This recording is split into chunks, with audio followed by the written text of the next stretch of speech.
The following program is a collection of stooges talking about happenings in the sports world. It is meant to be comedic informative. The opinions expressed on this show do not necessarily reflect the beliefs of their peers, their boss, or ESPN. There may be some cuss words because that's how humans in the real world talk. If you are young, please seek permission before watching any further. Hey, Why? let's go. This show stinks, and the fact that you listen, we are very, very thankful for. McAfee on the line with a gorgeous assist. The all-time leading tackler for the Green Bay Packers. UP. Damn it! Be a friend, tell a friend something nice could change their life.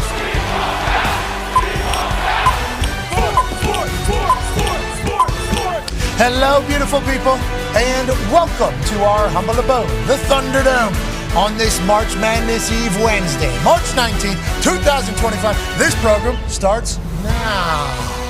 Madness is on the horizon, and boy, it has already happened. Last night, 2 play-in games. In the first one, that kicked off the entire March Madness, the entire NCAA tournament. Who's going to punch their ticket to be able to dance with everybody else? Well, it started with St. Francis and Alabama State, and it was electrifying. Big shot after big shot, big defensive stand. There was a couple, can't dribble a basketball moments, but that is going to happen in college hoops. And inevitably, the game ended with a Hail Mary from Alabama State. 68-68. St. Francis ties it. You're going to win. Hail Mary, full of grace to take down a Catholic school. 0.7 seconds left, 70-68. And the entire tournament started off with a bang. It was a fun watch. Lefko was in his bag last night. It's going to be great to watch him from the tournament headquarters. Can't wait to see him navigate through all of the different storylines. And then North Carolina, the team that shouldn't have got in. Okay? We're talking quad 1 wins or not. Huh? Bubba Cunningham, their athletic director. Isn't that convenient? He's the head of the selection committee. Isn't that interesting? You think he's got any say? Do you think they want to make him happy? Well, I wasn't in the room whenever it happened. Okay. West Virginia gets screwed. So bad, their coach actually just gets poached to Indiana University. Yeah. West Virginia's in a bad spot. Men's basketball, women's basketball, look out. West Virginia women are about to go and win this. And they're actually playing TBD. That's how good they are. Yeah. Wow. They don't even know who they're playing against. They don't even know who they're playing against. You got to be good to not even know who you're playing against. That's the West Virginia women's basketball team. Men's basketball team screwed by the selection committee, and then their coach leaves with their kid. Okay, that's good. Now, Indiana obviously is a basketball haven, a place that is historically known for hoops. I mean, this state loves basketball. Now, that's why Kurt Signetti goes down there and wins in football, and everybody that's an IU fan goes, well, we didn't even know this was possible. We're a basketball team. We're a basketball state. We're a basketball school. We haven't gone anywhere really of importance in basketball in a while. This football team comes in and ignites a fan base that has been waiting to go crazy for sports. Now they bring in DeVries, and I'm going to say this. He is maybe public enemy number 1 right now at West Virginia. Okay? Yeah, Bubba Cunningham kind of got jot down a bit. DeVries is now public enemy number 1. That's going to happen. This guy became the head coach of West Virginia less than a year ago. I met him at Rich Rod's press conference. He was a cool dude. He was good conversation. Thought he was going to do some special things with West Virginia, and obviously him saying that it was going to take something special for him to leave Drake to go to West Virginia and his opening press conference and talk about building something special and all that type of stuff, and then leaving after 1 year, especially with what just happened by the NCAA to the West Virginia basketball team and how West Virginia people are feeling to begin with. Not very well received in the state of West Virginia, and Governor Morrissey's thinking about suing, and maybe Indiana for a little tampering because there was a Twitter account on March 12th, 2025, IU anonymous Twitter account that says IU's already got a deal done with their next coach. Media follow-up tweet, it's DeVries. Media follow-up, he's already in transfer portal. Now, that could be all bullshit. That could be somebody just taking a shot in the dark. But there were stories and agendas being pushed last night from the West Virginia people that are making this guy an enemy. Okay, this DeVries guy is an enemy in West Virginia. With that being said, this guy's a really good ball coach, which is why everybody in West Virginia is so mad. The West Virginia basketball situation has been a revolving door, So to even be in a position to potentially get screwed in the biggest snub in the history of the tournament, I think West Virginia people are like, this is going in the right direction with the right guy. So the reason why they hate him so bad is because of how good of a coach this guy is. And the more you think about it, especially with his boy coming down here, still has year eligibility, didn't play a lot this year. Hold on. People are talking about that That's a lot. interesting. He's a player. That kid is a damn good player. And you think about the way he coaches, the way he operates, the way he talks, it's like, I think Indiana fans are really going to like this guy. With that being said, North Carolina shouldn't have got in. But everybody that was talking on the television on Selection Sunday said North Carolina should not be in this tournament. After the bracket got released, they see who they're playing. They go, they are going to beat this other team, though, that is certainly in there. And they did. I mean, they won by 27 last night. West Virginia would have won by 28. But North Carolina didn't make this thing close at any point. And I assume, and we talked about this earlier with Talks the Table at Ty Schmidt, at Boston Connor, the San Diego State Aztecs basketball team was probably a bit frustrated, not only with this program, but a governor of a state, how everybody was kind of talking about it. Yeah, you assume the Aztecs are the team that's looking around like, hey, do we have to do this right now? Maybe we wait until it's the Elite Eight or something for all the bitching and moaning for the UNC Tar Heels getting in, because they're the ones that had to deal with it. They're the ones that had to deal with UNC not being able to miss a shot. And it's not like San Diego State stinks, at all.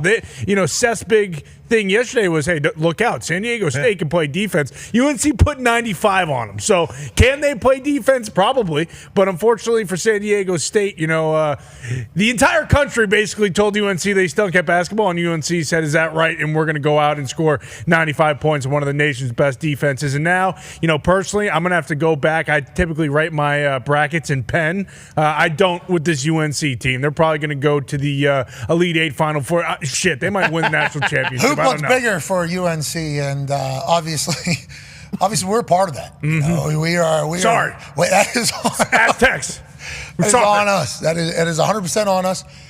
With that, notion there, they're a hungry team. They shot better than I've ever seen. This North Carolina team might be a team that you don't want to dance with. Sure. So I wonder what the West Virginia team would have done. Because if you start talking about quad one wins, this North Carolina team, they didn't have any quad. What did we took quad? No quads. Yeah. They had no barn. They had no land. They had no quad. They had no wheels. They had nothing. They didn't deserve to get in. That's all they were told. Hey, you guys stink against good teams. Hey, in big games, you guys can't play. They're saying UNC shouldn't even be in the tournament. All week, that was basically being said. And they showed up. Got some dogs on that team, it does feel like. feel like they got some dogs. Good and coach. A lot of us are going to ask, a lot of people are going to ask, like, hey, how come all year maybe? It was like maybe they ignited something here and became the best selves. Sure. And good luck, UNC. Shouldn't be in there, but good luck, UNC. Good luck. What a show. Yeah. What a show. That was over very early. They were up 20 about 6 minutes into that thing. And it was like, okay, this seems like this is directed at somebody. And I don't know if it was AI or not, but I think in the locker room they were okay letting people know, like, not supposed to be here. A little bit. So, you got an angry team. We'll talk. We'll show you the conversation we had with Coach Calipari of Arkansas. He tips off tomorrow night. He will be joining us on this program. We talked to him earlier. It's like, it's not about what you've done. It's about who you are right now. And who's hot, who's up, who's ready to go. And is it UNC because of the whole world doubting everything they're about? Potentially. Good for them. One half of the Hammer, Dahn. Cowboys, AP Tone is here. I know through Boston Connor's gambling account, the underdogs now 0-2 to start March Madness after last night's affair. Yeah, the underdogs are 0-2. The unders are also 0-2. Obviously, North Carolina almost covered the over by themselves there. And then that just rapid stretch down the end in the St. Francis and Bama game, like that one was under until they didn't miss, like the last 2 minutes and 30 seconds. They almost, like, there was a turnover or two, but they didn't miss. They were hitting step back threes. So both games went over last night. Both underdogs did not win, and that is the story of the tournament so far as gambling is concerned. Yeah, because normally a little tight early, so not as many points. Maybe that'll be when the tournament actually starts. Obviously, we have 2 more playing games today, I do believe. Can't wait to watch the boys get after it, especially after how last night's games went. I mean, this Alabama State-St. Francis game was awesome. Yeah. Had no dog in the fight at all. But when you're watching, it's like, I like both these teams. Kind of the way they're playing, the way they were answering. And then obviously it ending with a Hail Mary is such a wonderful way to start. Is that a sign of what this tournament's going to be like? Is that a sign of what this particular March Madness is going to be? Or is the North Carolina game the sign of what this tournament's going to be, because that was literally the two sides of the coin there. We have a thrilling, electrifying Hail Mary actual winner, and then we have a blowout from the beginning of the game, and that's March Madness, baby. This is March. Right. This is March. This is March. This is March. This is March. It's not anarchy. College basketball. This is How March. about Lefko last night in his bag? He was in his bag. Bro. Point guard right there. He was in there. He was dishing. Jalen, Coach Wright. Who's to the right there? Oh, God, I watched it. I do not remember who it was. Coach, I think it's an old coach, maybe. It's an old coach. I just forget his name. He's to the right. Yeah. He had a lot of thoughts. Yeah. Jalen on there was fresh hair, always. Looks great. Jalen's always going to have fresh cut. And then Coach Wright down there, they showed the replay of the Hail Mary, and Jalen's like, oh, screaming. And Jay Wright's just like looking down at the screen here. And then they showcased whenever his team, I guess if Villanova hit a game winner, and he just was on for the national championship. Against UNC. And he just didn't even, just like kind of kept it cool or whatever.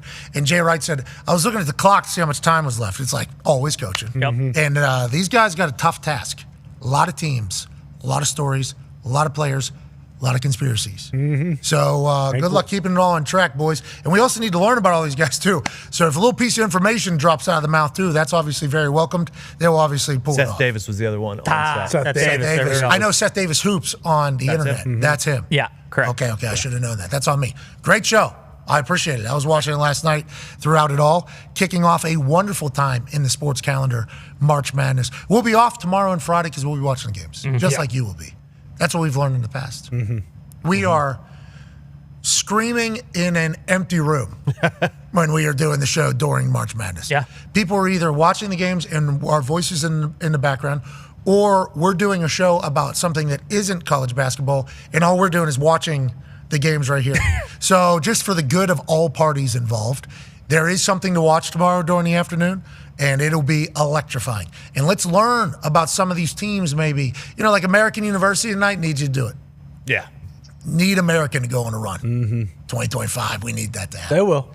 Xavier, Texas, it's like hard for me to just believe Texas is just going to let that one be an easy yacht. You know, especially in the big moment, in the prime time. Is Xavier ready for it? We shall see. And we're excited for March Madness. We can't thank you enough for allowing us to do this for a living. We'll be watching the games tomorrow at a pretty sick place. Oh, yeah. I think it should be good. Great time. I think it should be good. Looking We're forward. going to enjoy the beginning of March Madness just like everybody else is. And remember, you don't have to work. It's March Madness. Well said. Joining us now, ladies and gentlemen, from a completely different world is the NFL. He's known as the combine and draft guy because he watches film of every single human that plays college football. He's moved the sticks. He's currently down in Dallas for the Big 12 Pro Day. Ladies and gentlemen, Daniel Jeremiah. Yeah, DJ. How are you, bud? What's up, boys? You want to see what we got here? Sure. Hold on. Yeah, sure. So we get. Ooh, Jerry World. What's going on there? Yeah, we got Big 12 Pro Day, like you mentioned. So we're going to be on here 3 hours on NFL Network. So we'll have all of that covered for you here. So it'll be fun. I believe that starts in about 18 minutes or so, or maybe even longer. We appreciate you taking time. Is this something the players that weren't invited to the Combine now basically have a Big 12 Combine? So, yeah, it's just traditional pro day where we used to go out to all the schools and, you know, the guys that were at the combine have their choice whether they want to work out or not. And then the guys who didn't get a chance to work out get their chance. So instead of, you know, going to Waco to Baylor and going to Fort Worth to TCU and West Virginia, everywhere else, they just all combine here at the Star here in Frisco. So it's a good chance for scouts to do everything all at once. West Virginia doesn't have a pro day? No, none of these guys do. It's part of the deal. Is this with the Big 12? They wanted to make it one big event, so we've got 3 hours of coverage of this thing for 2 days. Down By the way, who's coaching your basketball team, Pat? Oh, jeez. Shut up, DJ. Okay? I don't need to hear that right now. And you know that UNC team who won by 27 last night did not deserve to be. All right, let's talk about some ball, shall we? You just put out your third mock draft, I do believe, 3.0. And it seems like you and everybody else that's mock drafting have the first four the exact same. Is that because you're all getting information? You're all seeing the board the same way? Why do you think the front or the beginning of this draft is kind of settled in seemingly?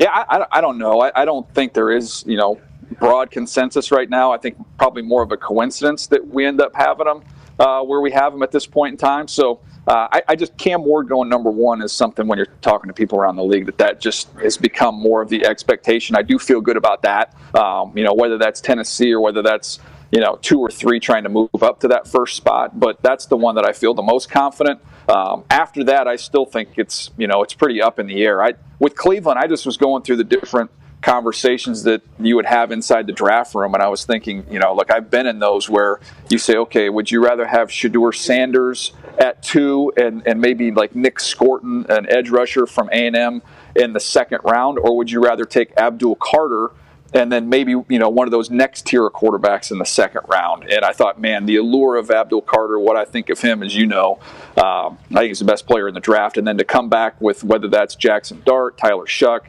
your guy Will Howard, whoever you like in that second tier, that could be an option. I do think the Browns and the Giants leave the second round with a quarterback. It's just a matter of whether they take him at the top of 1 or whether they take him in round number 2. Okay, so let's talk about the Browns a little bit. I think Tone read yesterday, it might have been in your mock-up or somebody else's, the thought of pairing Abdul Carter and Myles Garrett together on that defensive side is certainly a winning recipe for defense. If you can get to the quarterback, disrupt the quarterback, and take over games on the defensive side, obviously you can win. Now, if they're able to get a young quarterback as well, somebody that they like, that they think they can win, it's like, look at the Cleveland Browns trying to balance and battle while still having to do the entire Deshaun Watson contract. Maybe they'll be able to pull it off. Okay, so we got Abdul Carter potentially teaming up with Myles Garrett. Good luck, AFC North offensive linemen and quarterbacks. Now, let's move to a couple of the other picks because we know you don't have a lot of time. Connor has a question for you. Yeah, DJ. Travis Hunter at 4. Obviously, as a Patriots fan, that's exactly what I'm hoping for, especially with how free agency has gone for New England when it comes to weapons. But one of the things with Travis Hunter, a lot of people have been talking about is, hey, he can play corner and then maybe come in for the red zone, get a few snaps at wide receiver. I was kind of hypothesizing that, maybe he's a full-time wide receiver number 1 and then comes in on the red zone on defense, kind of locks one guy up. Is that something teams are talking about and making him wide receiver 1 and then using him on defense in, a couple man packages? And also, do you see him to New England? Like, can I buy the jersey tomorrow? What do you think? Well, if he does get there, I don't think he gets by your guys. Okay. So that was, I think if you're a Patriot fan, you're hoping these 2 quarterbacks go before you pick. Yep. And then you're either going to get one of those guys. You're going to get Travis Hunter, Abdul Carter, elite players. I think with Travis, it's the unique part about him. The special part is it's different for different teams of how you'd use him. I do think it's easier to major in defense and minor in offense. But looking where the Patriots are at corner and where they are at receiver right now, if he were to go to that specific team, I think I would say, look, you're full-time offense, and we'll find some spots for you, whether it's some third downs, red zone, different packages, and we'll sprinkle you in on defense. But I don't know how you look at Drake May and say, this guy that we got who's better than anybody else at the position on our team, we're only going to use him part-time. I don't think that would make sense.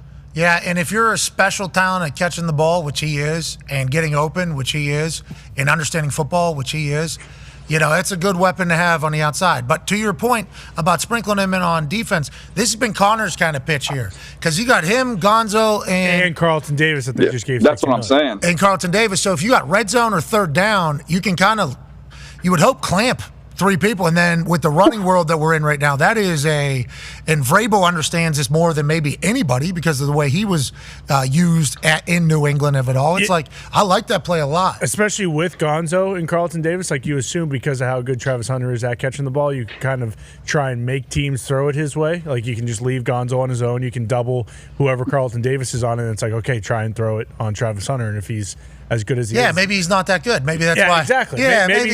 Or maybe he ends up with 5, 6 picks in the red zone this year. Okay, let's move away from this. Ty has a question for you, DJ. Yeah, DJ, I know you have Jackson Dart going 21 to the Steelers, but a lot of other mocks and draft analysts have had him really rising up boards and going in like the top 10, top 15. Do you think that's going to be something that we kind of see as we get closer to the draft? What are the odds that Jackson Dart actually goes at like the top half of the first round?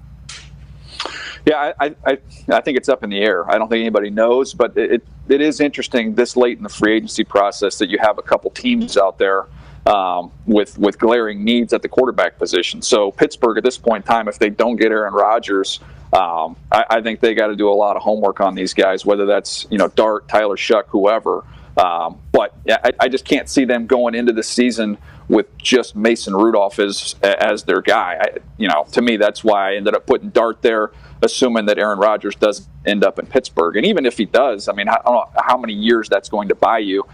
If you love one of these quarterbacks, go ahead and take him anyways. But I don't have him as a top 10 player. I think he's like in the 30s or early 40s on my top 50 list. But when you're a team out there and he's better than what you got, he's going to go.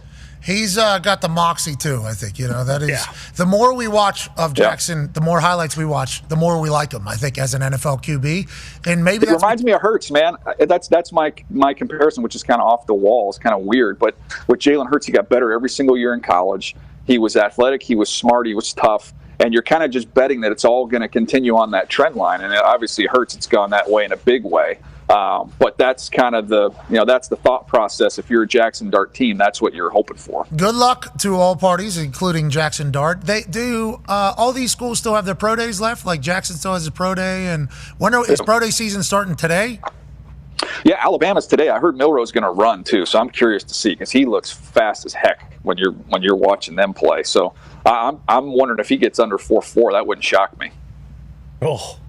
Milroe running 4.3 something would be bananas. At dinner with Tom. By the way, the Cowboys do it right, man. The coffee even get the they brand everything around here. Yeah, the building is very nice too. I know it's been built now a little bit long ago, but the upkeep and the professionalism, obviously that booth is the best booth in every stadium that there exists. Well, this is like the Star. So this isn't like their main stadium. This is just that other smaller stadium where they play high school games in here, all kinds of different events. So maybe I'm guessing maybe 8 to 10,000 seat little place. You want more shot at it here? Yeah, I thought that was actually Jerry World. You're saying that's a mock Jerry World. What the heck? Still Jerry. Yeah, it's a little nice. baby. It's a little baby Jerry World. Stevens World. Is that where they practice? I don't know that. I don't know if they do practice. It's in Frisco, so it's not near the stadium. It's in a total different area of town. So, it might. Maybe this. I bet you this is where they practice. When they did Hard Knocks here that year, they were in here. Yeah, I'm getting the thumbs up. Rhett Lewis gave me the thumbs up in the back that they do. Oh, Rhett, you tell Rhett, old Indiana's getting a good ball coach, a good basketball. He said you're getting a good basketball coach at IU. Shut up, Rhett. Yeah. What are you doing to me? I like IU people. I married into an IU family. This is an interesting situation. Hey, Rhett, you tampered, allegedly. Okay, I don't like that at all. A lot of tampering charges, Rhett. A lot of tampering charges. Allegedly, please make sure you say allegedly. Yeah, allegedly. Thank you. That is very important. Been sued before. I'm not trying to get you in any hot water. Well, yeah, we'll see. On this particular program, it seems like it happens more often than not. Tone Diggs has a question for you here, DJ. Yeah, DJ, we're looking at your mock yesterday, and we were talking about offensive linemen, and we saw Will Campbell, in yours and a couple others, potentially falling 2-10 or out of the top 10, and you have Membu going 7. But just 4 O-linemen total, I believe, in the first round. And there was 8 last year, 4 in the top 14 last year. Is it just we were speculating, is it just a down year for offensive linemen, or is it just that the other positions that there's more talent at other positions too this year? Yeah, I would say it's a little bit of a down year. But there are some names that just missed, towards the bottom of that mock draft that, we could easily see a couple more guys pop in there. So I wouldn't say that it's going to be a firm number where we are there. I could see a couple more guys, but no, in terms of the high end, no, it's not where it's been in years past. And with Membu and Will Campbell, I think that's going to be split. You're going to have half teams have one guy, half have the other. But it's hard to get out of your mind what you saw with Membu, watching him run and move around at that size. How young he is, and someone, if you're the Jets and need a right tackle, like that's what he is. He's plug and play. Coming off of a regime that came over with Aaron Glenn from Detroit, taking a right tackle in Penei Sewell and off to the races they went there. So that one made a lot of sense to me. Yeah, offensive linemen, that's why they're potentially why so many offensive linemen paid, guys we never heard of, because of potentially. They don't get to the market. Bingo. And also draft class. That kind of all goes hand in hand with free agency and draft class. What do you need? What is available? Who and where is it available at? Jalen Milroe just ran his 40. Shout out to the Next Round at Next Round Live here in Alabama. He looks absolutely jacked from a couple of the videos that I watched. I eyeballed it. I don't know if we're anywhere near a 4.3. Ooh. Okay, you're taking the over. Anywhere near is obviously... Yeah. 4.4. 4.43 is a 4.5. Yeah, right. Yeah, 4.5 to a 4.3 is obviously in person. I'll text you within the next 15 minutes and get you time from somebody there. He is so jacked. Oh my God. Here's his second 40 here from the side. Go back so we can give the credit to the people that tweeted it. This is from Henry Sklar. He looks like a tight end. Yes. That doesn't He's look like it out. He's covering ground though. He's covering ground, Pat. Okay, so what is your guess there on watching that, eyeballing that? Eyeballing it on grainy Wi-Fi that I'm on. I'm going to go with 449. I think that's probably a pretty good. I have no idea. Literally, my Wi-Fi is just like. Well, us too. Yeah, it's a world we're in right now. But I think in my head, it's like that looks like a 4.5. In my head, it looks like a 4.5, but there's no way Jalen Milroe's running a 4.5. So like what you said there is probably the right. Yeah, 4.48, 4.49. He's in the 4.4s because he's Jalen Milroe in my mind, and where I've seen him on the field. But it didn't look like that was a 4.3 anything, 4.41. 4.4 flat right there. Take the and over. we sound like assholes. Yeah, because that is very fast, nonetheless. Any other storylines we need to be talking about, DJ? Anything you're hot on? I'm anxious to see what happens with the receivers, man, and how they come off the board. I think there's a lot of discrepancy, talking to people around the league of how they have these guys stacked. I'm a Matthew Golden fan. Him running 4.29 didn't hurt from that standpoint. I think Ibuka is going to run faster than people think at his pro day. McMillan had his pro day the other day, and times, everybody I talked to, 4.53, 4.56. In that range. So I'm curious to see how those guys end up coming off the board when it's all said and done. Yeah, DJ, because I heard you and Bucky talking about Tech McMillan and what would he run. Is that 4.53? Is that do you think that'll hurt him, or people watch the tape and they're like, okay, that's cool, we can take him where we thought we would? I think it was a little bit better than what the expectation was. So from that standpoint, it's a positive. But I always tell people that, saying where these guys are going to get picked is not the same as saying what type of career they're going to have. But historically, guys that run in the 4.5s, I think the last receiver to run over a 4.5 and be picked in the top 15 was Mike Evans in 2014. Pretty it's good. just that no question. But it's been a while, and historically, teams don't take guys that high in the draft that don't have the supporting time. So it's getting different as the longer you do this and the more GPS is involved and everybody has all their play speed, in-game numbers. That I think will start to change, but that's the recent history that we have. Yeah, and obviously those comps are certainly a necessity to deciding whether or not somebody's going to have success or not. Let's go back to Jalen Milroe's 40s. The first one, SEC Network was saying it was in between 4.5 to 4.52, and then his second run was 4.44 between 4.44 and 4.46. So he ran like a... I think if you average those out, Pat, it's probably the time that I gave. Have a great day today. It's not a hobby, Pat. It's not a hobby, buddy. Have a great day down there at the Baby Star, and make sure you give these Big 12 guys love. I don't love that we don't have individual pro days. Wow. Crazy. How long has this been happening? Oh, wait, is Shadur and Travis working out there? They're here. We're going to have them in the booth tomorrow. I think we're going to have Shadur and Travis in the booth tomorrow. Coach Prime's going to be here, so we'll visit with him. Because I just assumed Shadur was going to do a pro day where it was going to be. Yeah, he's not going to be working out here. But tune in for the interview if you do me a favor. Yeah. We'd appreciate it. Can't wait for your questions, man. Ladies and gentlemen, Move the Sticks, host of the Big 12 Pro Day on NFL Network and the Combine, Dana Jeremiah. Thank you, DJ. No offense to this particular conference, but that's some Mac shit. Yeah, it is. Yeah. Legit. For sure. Not having your own pro day. At least people will watch tomorrow. It's like 1 o'clock. Nothing's really going on. It's perfect for a pro day. Yeah, it is a good time to schedule it. Yeah. What is the deal? That's why people care. It's just different in the Big 12, baby. I understand that, the ability to get everybody in front of scouts is a good play for the entire conference, But it does sound Mickey Mouse that scouts won't travel to your school to come watch you do your thing at your thing. How are these, all these workouts we see that are choreographed at these pro days are all happening at their school because, like, that is their place with their people and everything like that. So West Virginia said, we don't need that. Big 12 said, you guys don't need any comfort in any of these things. You need to go do it with everybody else. Yep. Just like at the Combine, where you didn't know any of these people, you're doing it again. It's like, what is the – I don't love that. Alabama football said it was 4.37. Okay. I love it. Okay. I like that, too. Okay, congrats. That had to be the second one. Yeah. And congratulations to Jalen Milroe running into 4.3s. Got some. Hell yeah, we got anywhere from 4.44 to 4.46 to 4.37. And then the first one was, I think he maybe didn't hit it as clean. So 4.37, Alabama's saying. Okay. Which, once again, if you watched him play football, would make sense. No doubt. It would be like, okay, yeah. Believable. If they would have said this was 4.32 before we watched either of those 40s, would have been like, Yep.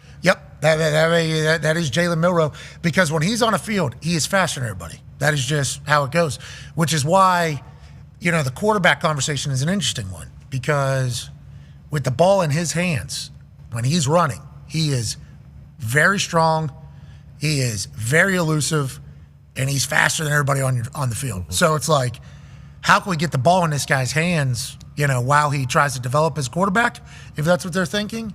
And I don't like having this convo, especially because people are saying around Lamar Jackson, not us, but people were saying that about Lamar. And what Lamar has become is top passer, one of the top passers in the entire NFL. So it's like, I would never, but there's not a lot of Lamars out there. Like Lamar is a incredibly talented, one-of-one type athlete and player.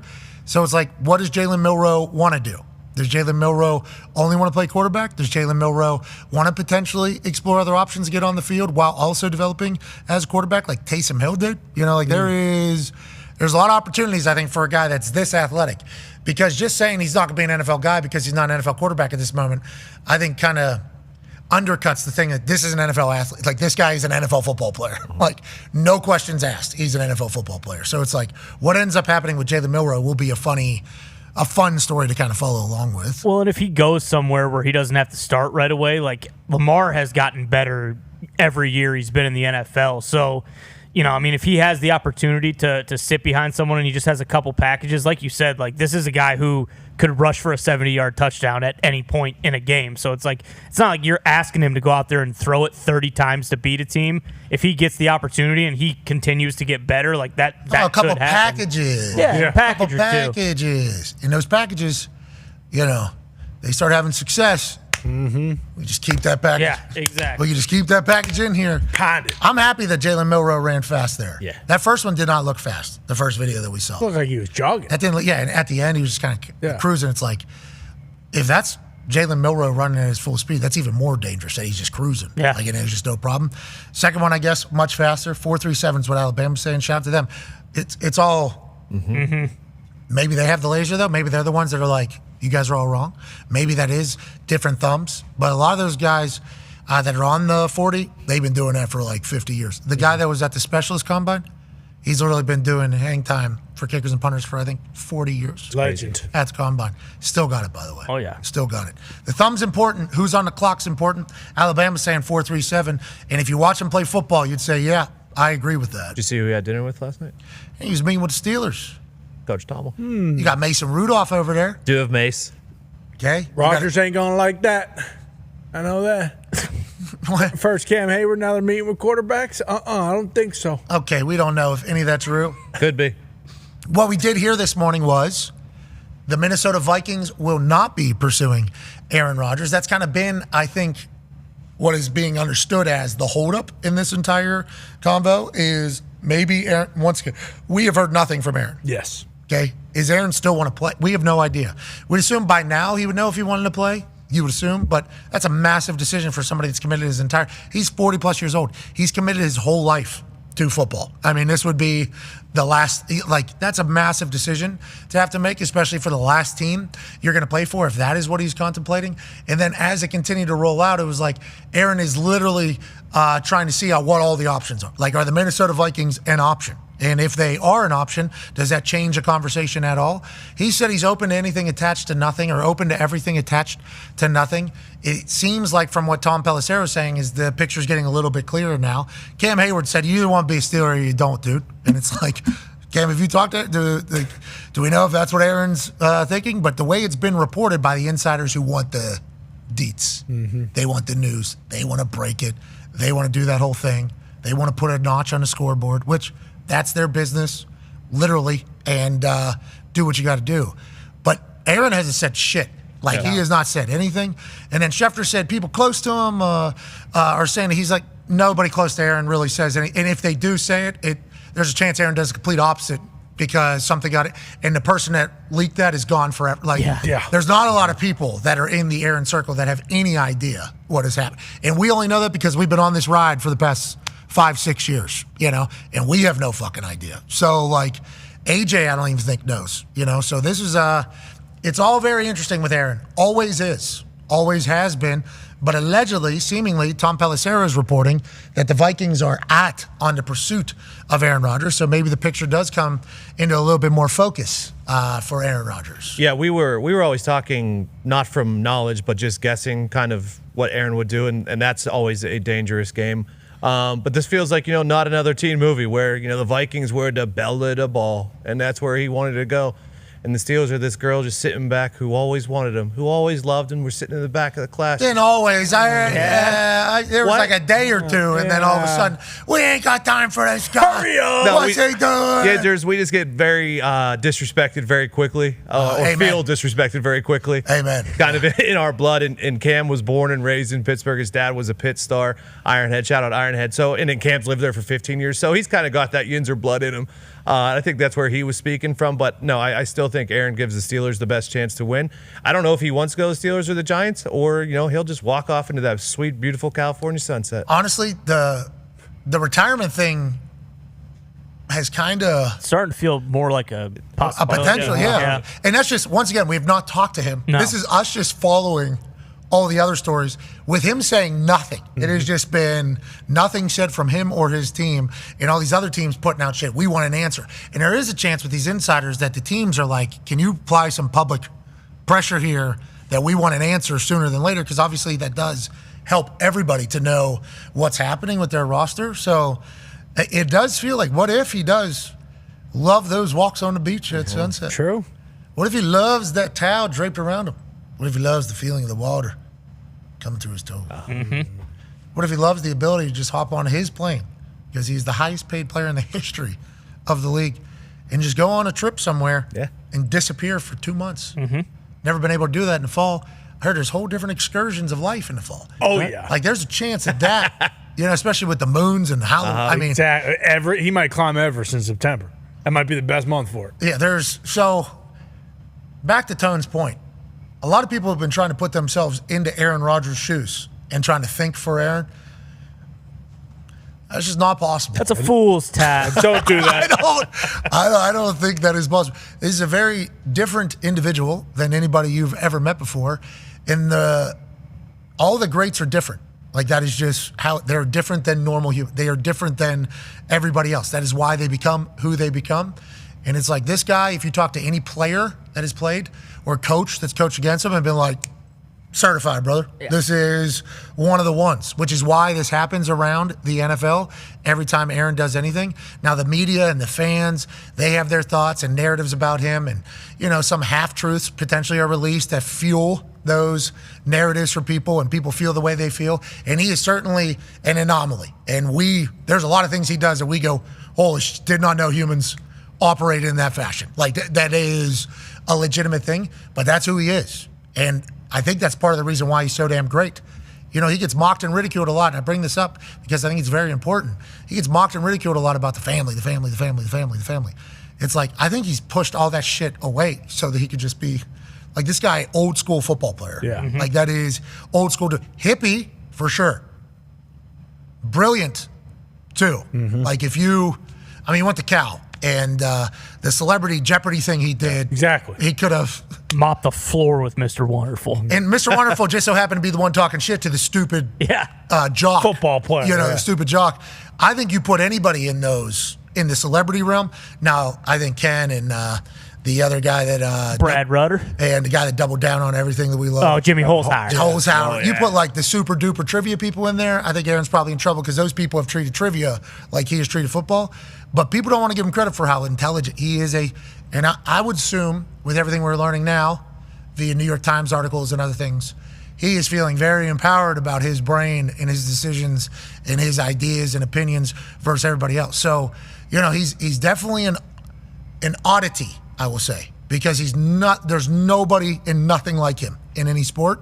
But there's a reason the teams want him, and it's because he's a guy, certified. Mm-hmm. And if he was to just step away at this moment, it's like maybe, even after years now of me saying there's no way this guy's going to retire. This is his whole life. Literally his entire, he goes and takes a trip, he comes back, guess what? It's ball. Mm-hmm. He does this, it's ball. Competing, having a purpose, having fulfillment, having a reason, like, and everything like that. Now, granted, can he find all those things elsewhere? It's like, I'm sure Aaron probably could, but he loves spending it. And you can tell that at the end of the year. He got his ass kicked last year. Not only was it the Achilles recovery, remember he was in London, he got anti-ant. Yeah. And his knee and his ankle, I think. Yeah. And he jogs right back on the field. Doesn't miss a fucking play, I don't think. Just goes right back out there at the age of 40. It's like, I'm intrigued by it now. Now I'm interested. Like, what is this guy going to do? I have no idea. Well, especially because sure, it did probably stink at the end of last year and just last year in general because they stunk. But he got to play with, some of his closest guys. Lazard, obviously, but Devontae, he got to do that entire thing again, and he wanted to play with Devontae, obviously. It goes all the way back to the summer of them walking together and him being like, we'll play together soon or something like that when someone yelled that at him. And it would now make more sense, especially with Pittsburgh's situation that maybe he doesn't want to go there anymore. California and Pittsburgh, a little different. They're not exactly the same towns. And you can't imagine that maybe not, dealing with anything. The paparazzi and things of that nature, you wonder if he thinks, if I wasn't playing football, are they just taking pictures of me outside of my beach? Definitely when he's going around and, walking. Buying his rocks. Yeah, buying his rocks, exactly, getting them off, all those things. But who knows if he actually will play. Okay, so next hour we'll have AJ on. Hopefully he'll give us more answers. Mm-hmm. But now let's go to earlier today. We had a chance to catch up with Coach Calipari of Arkansas right after he got done with Mass. We'll see you on the other side. How do you feel about the team out there? Obviously, big move out to Arkansas. And the SEC this year has become the basketball conference. How do you feel about your team, and how do you feel about where you are with Arkansas right now? Well, we started 0-5, and everybody shoved us in the coffin. And I made the statement they forgot to put the nails in. And our kids figured out a way to get us back in the hunt. And by the end of the year, we were playing really good basketball. And so I think we won 5 of our last 6 of our last 7, whatever it was. And we became that team. Now, we were all in a dark place now, every player I had. And they had to win that battle first and understand that you're not defined by this stuff. And what you need to do is work, and you need to grind, and you have to battle yourself. You have to win that battle before you worry about anybody else. And that's what we were about. I just was on that more than anything else. A little adversity early is good, especially whenever you're trying to build a culture. You find out quickly who the guys are on your team. I know whenever you got there, you had no team. I think that was kind of the MO, the story. And let's go back in time. I think every chance we've got to talk to you, every time you've described a season for you, it's like at the beginning of the year, we didn't know how to play defense, basically. That is kind of what you say. And then by the end of the year, we know how to play defense. Is that something you think that your team has done very well this year? And is that just the Calipari staple? Is like at the beginning of the year, maybe we don't understand how hard our defense is going to be, but that by tournament time, what was his record? 57-22 or something like that in the tournament? You guys are hell in the tournament. Is it because the defensive side, or where do you see the growth usually whenever it comes to your squads? Normally, I have a new team every year. Now everybody's having to do this unless they were to retain guys. We had about 4 teams in our league that retained all their guys. So they were way ahead, and they still are. They're really good. But the reality of it is, for me, it's always a new team. My kids go pro. I got new guys. I got freshmen. We have the youngest team in the SEC. We're the youngest team. And so it takes time. New team, young guys, and then you walk into a murderer's row, and your first 3 games are Tennessee, Florida, and Mississippi, and you get spanked. And now, well, we didn't get spanked. We were in 2 of those games, had a chance to win. But you lose. You lose. And now what you're hoping is, how do you keep building guys up? How do you keep challenging them? How do you keep making them uncomfortable so they can learn to be comfortable being uncomfortable? How do you keep up? And, myself, I had to get out from under the covers myself. Like, oh, my God, we're 0-5. And we had to figure out what to do as a staff. My staff never wavered. They never wavered. And that's why we are here. These kids came together. They became one heartbeat because they had to. That's awesome. We lost our 2 leading scorers, and we were dying. Our 2 leading scorers were out. I know no one says it and all that. We played without them. And now this team who was left said, we're coming together. We're going to be a team. We're going to all do what we're supposed to. We've been playing 7 guys for about 3 weeks now. Jeez. Are the boys going to be all right? Don't feel bad. No one else feels bad. Hey, are the boys going to be all right? No one's feeling bad. Hey, now. that's a lot, right? I mean, I know they're young. Okay, they're college-age guys, and the season is what it is. Everybody's banged up at this time of the season, but not having a deep bench is that's tough, right, for whenever it comes tournament time. And obviously, I got some stats here. This is your 24th NCAA appearance, okay, 32 NCAA tournaments held altogether, okay? So this fucker is the father of this thing. 15 Sweet 16, 12 Elite 8s, 6 Final Fours, obviously 2 NCAA runner-up. It's like, in the tournament, don't you need depth? Is that something, or are you okay with your 7, with how the season ended? Don't tell anybody, but I only need 5. That's all. So what'll happen is, if a couple guys aren't playing well, they'll just play less.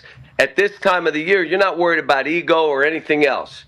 It is survive and advance. It is you're playing in a tournament of 4 teams. We're here in Providence, a 4-team tournament. If you can win this, you go to another 4-team tournament. It's going to be hard. Kansas, come on, Bill Self. He won his national championship against us and me. And we won our national championship against them. Oh, yeah. And so we've won at Allen. They had won at our place. And now we're playing again. Bill and I, when I left Kansas, he followed me at Kansas. So he went into the role I was in. Unbelievable what he's done in every program, the culture he's built, all that stuff. And he and I are friends. I hate that play people that I consider friends or know well. I'd rather, there's all these teams. Why you got to put me against him first game? Okay. So we know what we're up against. Let's talk about that, actually. Tone from Plumboro has a question for you. Yeah, Coach. So, I mean, let's just say things go great and you go through Bill Self, and then sitting on the other side is Coach Pitino. And you talk about your 4-team bracket. As far as coaches go, are those 2 of the toughest you can probably go through? Sure, but don't forget about Omaha now. I know. They had a hell of a year. Hypothetically. And I'm being honest. I'm not worried about anything but this Kansas game. And I knew in our little corner, our tournament, you look at it and you say, wait a minute, there's a lot of tournament wins in that corner. Yeah. And so we all getting our teams prepared to play. Look, in this thing, normally, like the game last night, who has the ball last? That's usually who wins. And they threw that thing the length of the court, and the ball went in, and they won. That's what this tournament is. It's crazy. Yeah, Hail and Mary. You look and say, wait a minute, it fumbled. He threw it up. Oh, shit! And that's what it is. So I'm not worried about that. The question is good. I respect Rick. I respect Bill. I mean, we've all been doing this a long time, and this should be fun. I want our kids to understand that enjoy this and go for it. Show who you are. Have people watching the TV and say, man, they play hard. Man, they have fun. Look at them. How do they play together? If we get that done, that's all you can ask for as a coach. You can change your life in March Madness as a hooper. You know, you can change everything, especially with, what you're cooking out there in Arkansas. This sets a culture up for hopefully the next 10 years, or 30 families, I believe is the amount of people that you were trying to change going into this. Yeah, 30 would be nice. But again, here's what it is. I'm coaching in college, and I have someone's child. But at the end of the day, I can only lead them to water. They got to go drink. They got to go do this. But it doesn't mean I care any less. And there's a lot of individual meetings. There's a lot of meetings about, kid, you're battling yourself. You ain't battling me. You're not worried about. You got to win that battle first and then go on. And that's what I like about this team. It doesn't guarantee success. It doesn't guarantee a win. But I'm going to tell you this, the other guarantees a loss, where you haven't won that battle. Or the minute the first raindrop hits, you cave in. And we had no business, the way they gave us a 0% chance of making the NCAA tournament. So why not go for it? Why not try to do something interesting? Why not be the story? I said at the beginning of the year, I'm writing another story and I'm on the first chapter. Yeah. Well, let's see how this chapter ends. I hope it doesn't end on Thursday, but it may. But I've had fun coaching these teams. I've learned about myself as a coach, because you have all this success, and what you end up thinking is, well, because you coach, you're going to succeed. No. Sometimes there's a bad match. Sometimes you have injuries. Sometimes other thing goes on. Can you coach now? It's easy. We won 38 straight games. The hard thing was keeping everybody happy. We won 38 games a few different times. Totally different than what I went through this year. And I'll tell you, there are other coaches that went through the same thing this year, and I've grabbed those guys and said, you did a great job. You know why? His team was still playing. They were still playing hard. They were still playing to win. And they had every reason to give up, let go of the rope. And the coach would say after, why would he tell me I did a good job? Then you don't understand this stuff yet. You will. But you go on a run, it's a different deal. Yeah, well, when everybody's bought in, I think that is the direct, correlation to the coaching. That is the direct correlation to the culture. You said hold on to the rope. Hold the rope is a big deal. There's somebody hanging off a ledge. Are you going to be the one to let go, or are you going to let your calluses start bleeding? Are you going to hold for everything whenever things are going bad? Are you going to pull that son of a bitch? That's a Rich Rodriguez thing for a long time, assuming a lot of coaches do that. Obviously, your team was able to get through the mental battles of the early season, also having 0% chance, having no optimism outside the building, so mentally ready to go. Let's talk about physically in basketball. Ty has a question for you, Coach. Yeah, Coach. A lot of times in years past, when a league is very dominant and then they don't perform very well in the first 2 weekends of the tournament, the narrative becomes oh, well, the league was so good that they just beat themselves down during the season and they just had nothing left come tournament time. But you guys played in arguably the best conference that there has ever been this year with 14 teams getting in. How does that prepare you for the rigors of what you're about to go through in March? What you said is true. Every game this year was a grind. Every game was physical, hand-to-hand combat. It's crazy. It was nuts every game. Will that wear us out or will that prepare us? You know what's great? We're going to see. Having our tournament run through Sunday, which I've argued for years, makes those two teams have a physical, mental, emotional battle on Sunday. And then they're getting into this tournament in 2-3 days. There's a lot of stuff that happens. Who's on the upswing? Who's on the downswing? What region are you in? Don't worry about anybody else but yourself, because when you do, that other team loses, you wasted time. But we're all going to see, because I'm telling you, we deserve 14 teams to be in. We did. But now you're going to see, all right, how do we do? Everybody was all over North Carolina. Geez, they won by 40 last night. Yes. Maybe they should have been in. Yeah, West Virginia would have won by 41. Yeah. Hey, how about the governor suing? How about the governor suing? Only in West Virginia hey, if I was in West Virginia, I'd go hug the governor right now. Yeah, well, it's be a big one. He needs to stay alive. You know, we need him to stay alive. We need to take care of himself a little bit. But I'll tell you what, state of West Virginia feels like they were left out, and North Carolina heard all the chatter. Yeah, he did. And that bucket looked bigger for them last night. I mean, they're pulling up from the logo. That looked like the best UNC team we'd seen all year. What if they go on a run? That's the madness of March. And to get into the tournament, it's obviously a huge blessing to like your school and your team. But once you get in, we've seen numerous times, obviously you've said it, anything can happen. Like literally anything can happen, especially with the whoa.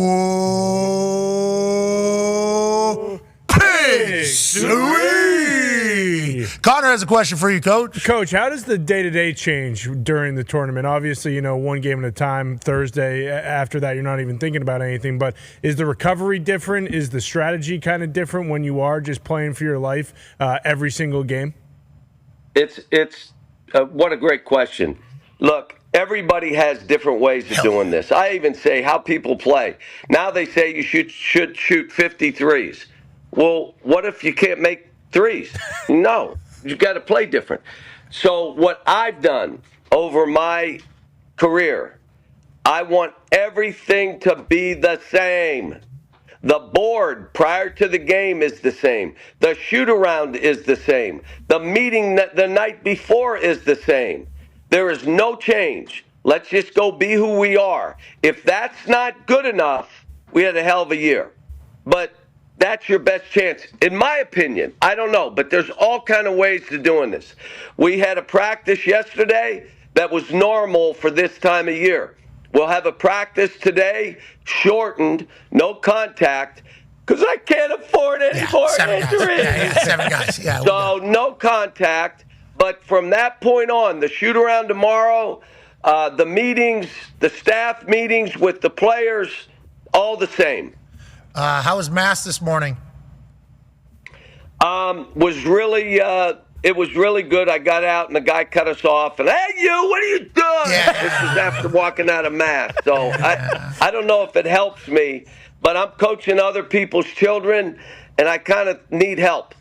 I need help anyway. I need more than just spiritual help. Yeah, you're doing a great job. We can't wait to watch your team. Thank you so much for joining us. Good luck out there tomorrow, 7:10 p.m. Eastern. Arkansas versus Kansas. First round of the NCAA tournament. We can't wait to watch your team this year, Coach. Thanks, man. I appreciate you guys. Hey, grazie, prego for the time, ladies and gentlemen. Coach John Calipari. What a legend. Everything needs to be the exact same, okay? If it's not good enough in the regular season, it's not going to be good enough now. And if we can win 5 out of the last 6 games and continue on this little bit of a ride, we can obviously be enough. I'm excited to watch Coach Calipari. Thank you for the time. He's from Western Pennsylvania, outside of Pittsburgh. And we said that the same hometown as A.Q. Shipley and Joe Nardo. Mm-hmm. Shout out. John Calipari. A couple of the GOATs. Yeah, and it's nice to know that A.Q. is no longer a hater of Joe DiNardo. I hope. He says it, but... I was going to say, has that been verified? Mm-hmm. Moon Township, the airport. Okay, that's where you find it. Drive-in movie theater. Love it. Still happening. Yep. Joe DiNardo, A.Q. Shipley, John Calipari. Yep. Boom. Shout out Moon Township. And shout out to you for allowing us to do this for a living. Hour 2 will be on the other side. We'll have A.J. Hawk join us. Maybe a Lombo pop in. He's super busy down there delivering pizza to the UNC women's basketball team. I'll get his take on UNC and their big tournament 27-point win. Should they have been allowed to do that? Should they have been allowed to beat San Diego State's ass last night? I don't think so. I don't see that. All roads leading to Eugene, and I can't help but say, hey!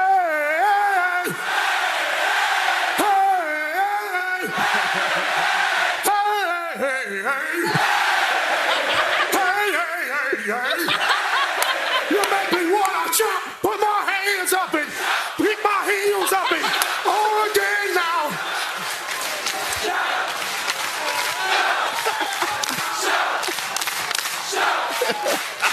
A little bit something now, a little bit something now, a little bit something now, a little bit something now, a little bit something now, a little bit something now, a little bit louder now, a little bit louder. louder now. A little bit louder now. A little bit louder now. A little bit louder now. A little bit louder now. A little bit louder. Yeah, it's awesome. It's a great day in Oregon. You know, we go to Cannon. OH. We are.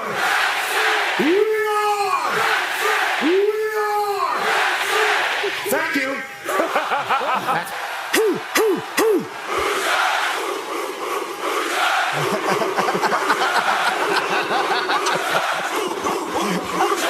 I love this. Let me go ahead and cock that thing. Boom on. Boom on. Ah, boom. Yeah, hell yeah, hell yeah. Hell yeah, Roughnecks. We got engineers, we got doctors, we got economists. We got real tests that have real implications happening. And all of these sons of said, give me college game day. Instead of studying, I had some questions about coming out here to Berkeley, but after experiencing it, it is very evident that this is one of the best cities in this here United States of America.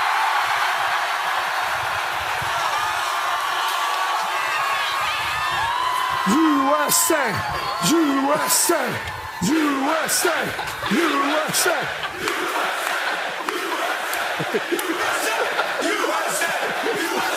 And this represents everything that is great with this country, with our sport. It doesn't matter which way you view the world. It doesn't matter which part of the country you're from. College football runs through our soul. And that is what a celebration today is all about. I am thankful to be here amongst these nerds and future geniuses and future people that are going to run this place. It's an honor to be in Berkeley. It's foggy. I think. The following program is a collection of stooges talking about happenings in the sports world. It is meant to be comedic informative. The opinions expressed on this show do not necessarily reflect the beliefs of their peers, their boss, or ESPN. There may be some cuss words because that's how humans in the real world talk. If you are young, please seek permission before watching any further. Hey. Why? Let's go. This show stinks, and the fact that you listen, we are very, very thankful for. McAfee on the line with a gorgeous assist. The all-time leading tackler for the Green Bay Packers. You pig! Damn it! Be a friend, tell a friend something nice could change their life.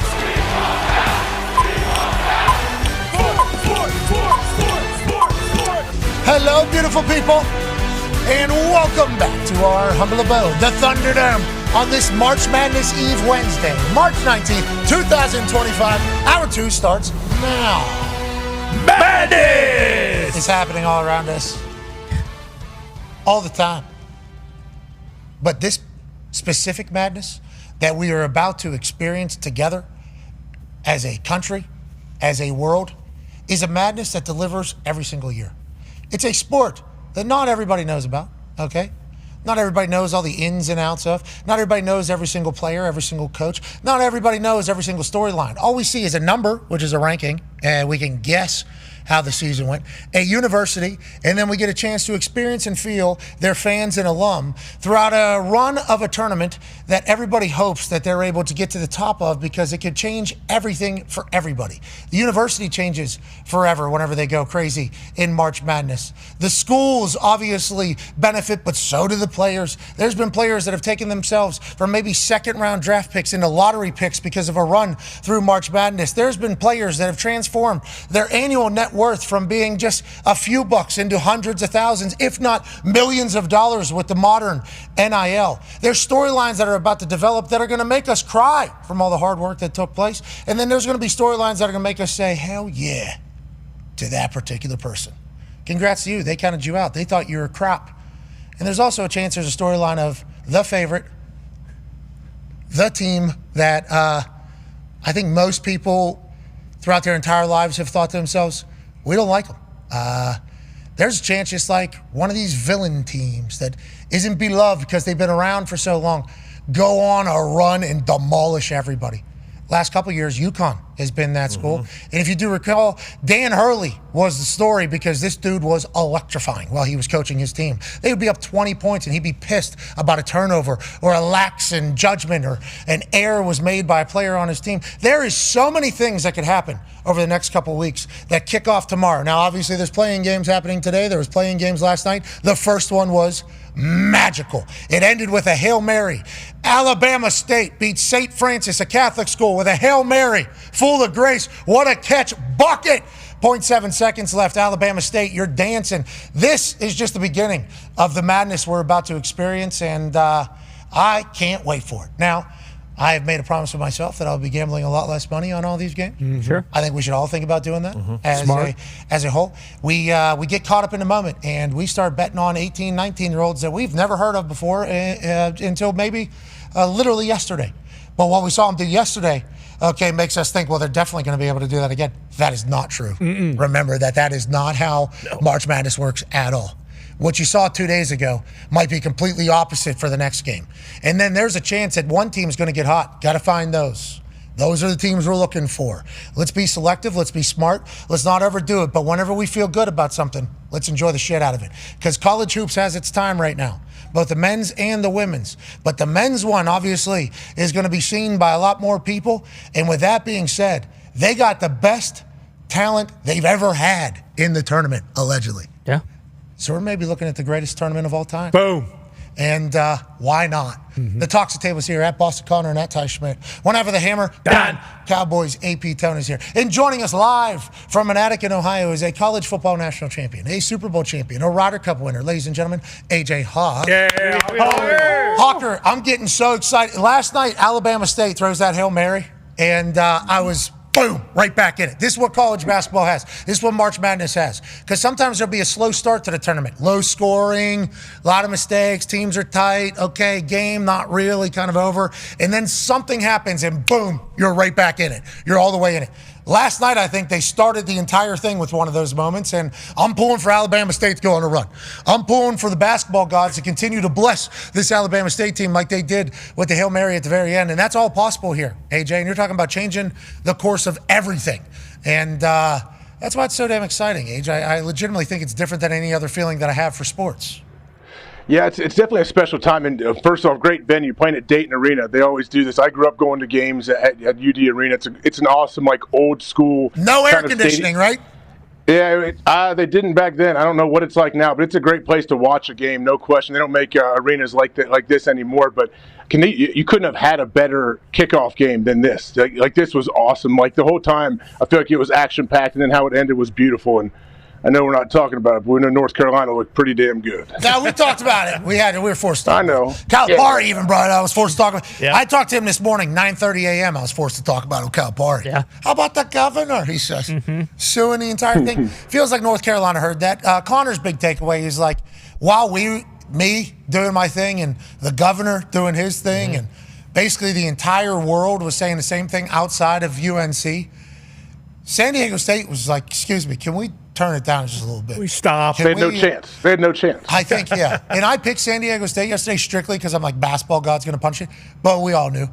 We all knew. Even mentioned it as the biggest takeaway for me from watching the Selection Sunday stuff is everybody was on TV saying, North Carolina doesn't deserve to be in there. And then they were asked to pick the game. And everybody was like, do you think North Carolina probably has this one? And it's like, what a conundrum, what a situation. And that's why any selection committee to anything is always going to have conspiracy fodder. This one just so happened to have the AD as the select, this team being the last one in, and then the other team not only gets kicked out of the tournament, but also probably lose their coach because of it. So, and their best player who's decided he's going over there too. So, that could be why I got a lot, AJ. Hey, don't be knowing. I know that. Congrats to Indiana. Hey, congrats I'm a glass half full guy. Congrats to Indiana. Legit. Yep. They got a great one. They got a guy. Big for the state. It's his guy. They got a guy. People are not happy. He's going to be. What's he supposed to do, though? Well, why would he stay? Well, I don't know. What? Build the program. I don't know, AJ. West Virginia was his dream school or whatever. Then Definitely not. Born and raised in Iowa, that was his dream school. Seems like this family spells loyalty CASSH. What? What's that? Cash. Okay. All right. Huh? I mean, can you imagine if he gets Indiana back to the top? Pretty darn good. That was stupendous delivery. Legitimately. Good for you, dude. Good for you. But in this business, I think a lot of people do. You know, I think that is kind of the business in the college football coaching ranks. But, it's interesting for me because, you know, I feel like I'm a pretty big supporter of West Virginia athletics. Want West Virginia athletics to do very well, you know? Very proud of what's going. Yeah, exactly. Like very proud of, you know, that West Virginia Mountaineers. And you know, it took me a while to be able to be public about it, strictly because anytime I talked about it, I would just get reminded of everything that happened in one particular game against Pitt. You know, it got really loud. And for me, it was tough because I was like, worst night of my life in this entire thing.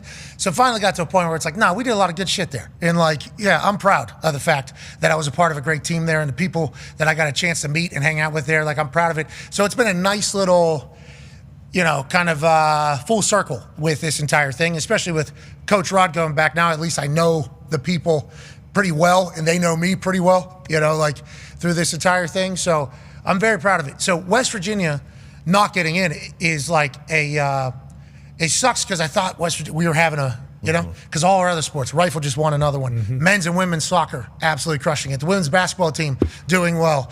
Baseball is crushing in the Big 12. It's like sports are all great. West Virginia logo brand right now. Okay, you know. And then we get powed, and then the guy just gets up and leaves, and then people are talking about West Virginia like it's a MAC school, and it's like, whoa, what the hell is going on here? You know, it's. But I think Renbaker will get it right. I think, obviously, DeVries leaving to Indiana.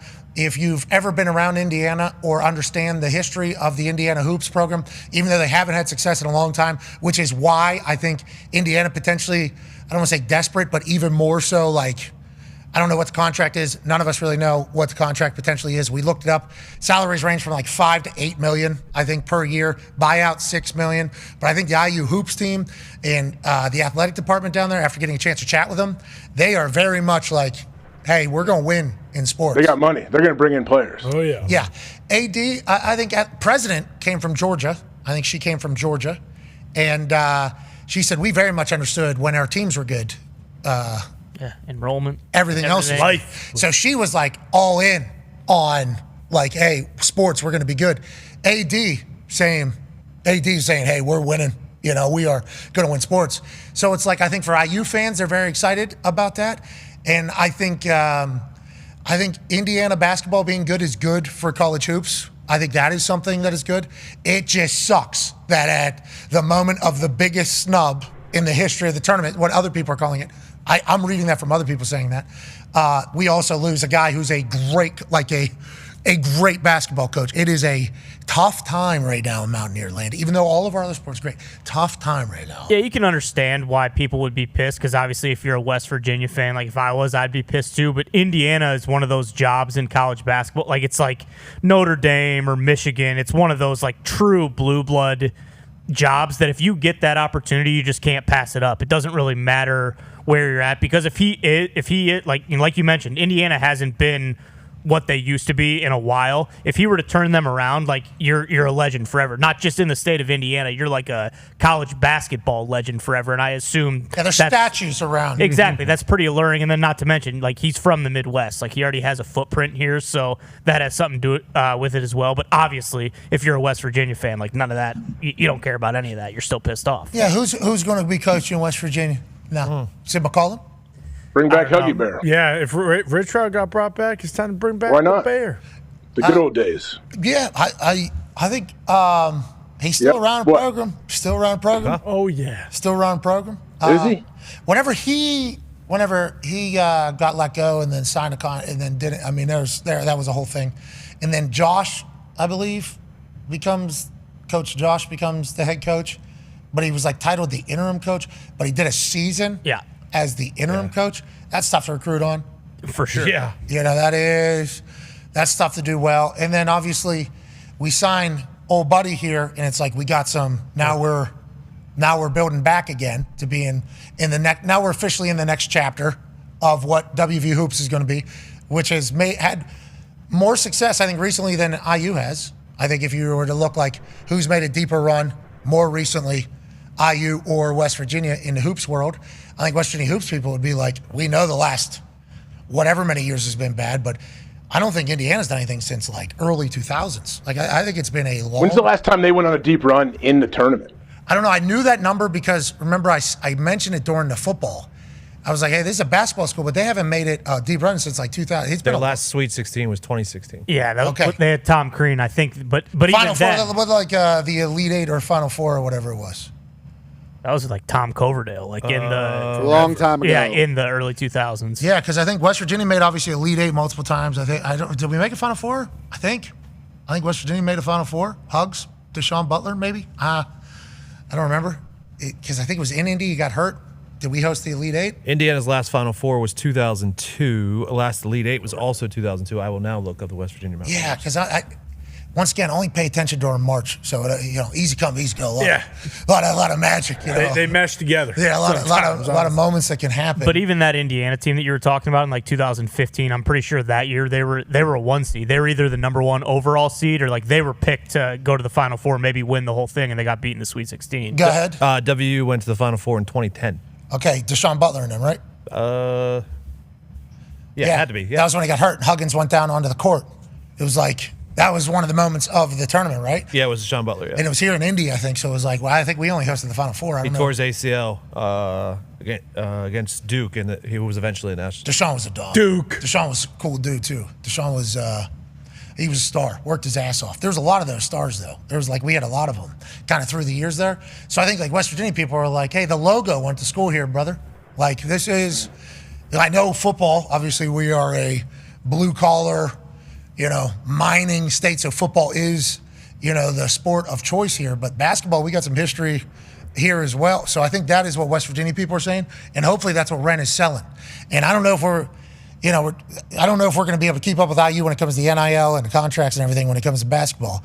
But I assume we're able to give good deals. We got DeVries over some other schools last year. Hopefully Ren's able to figure that out. But Ren Baker, every offseason has some massive decision. Yeah. Come hire new guys every single year. We got a new president, I think, because what's his name?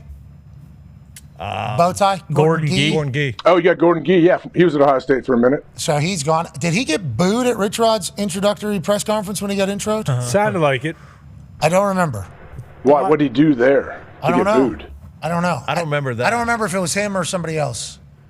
I do wonder if it was his time, though. I do wonder if it was like, okay, let's go separate ways, new president. I don't know. He had a sweet bow tie. He was nice to me. He sent me a couple very nice messages throughout the time.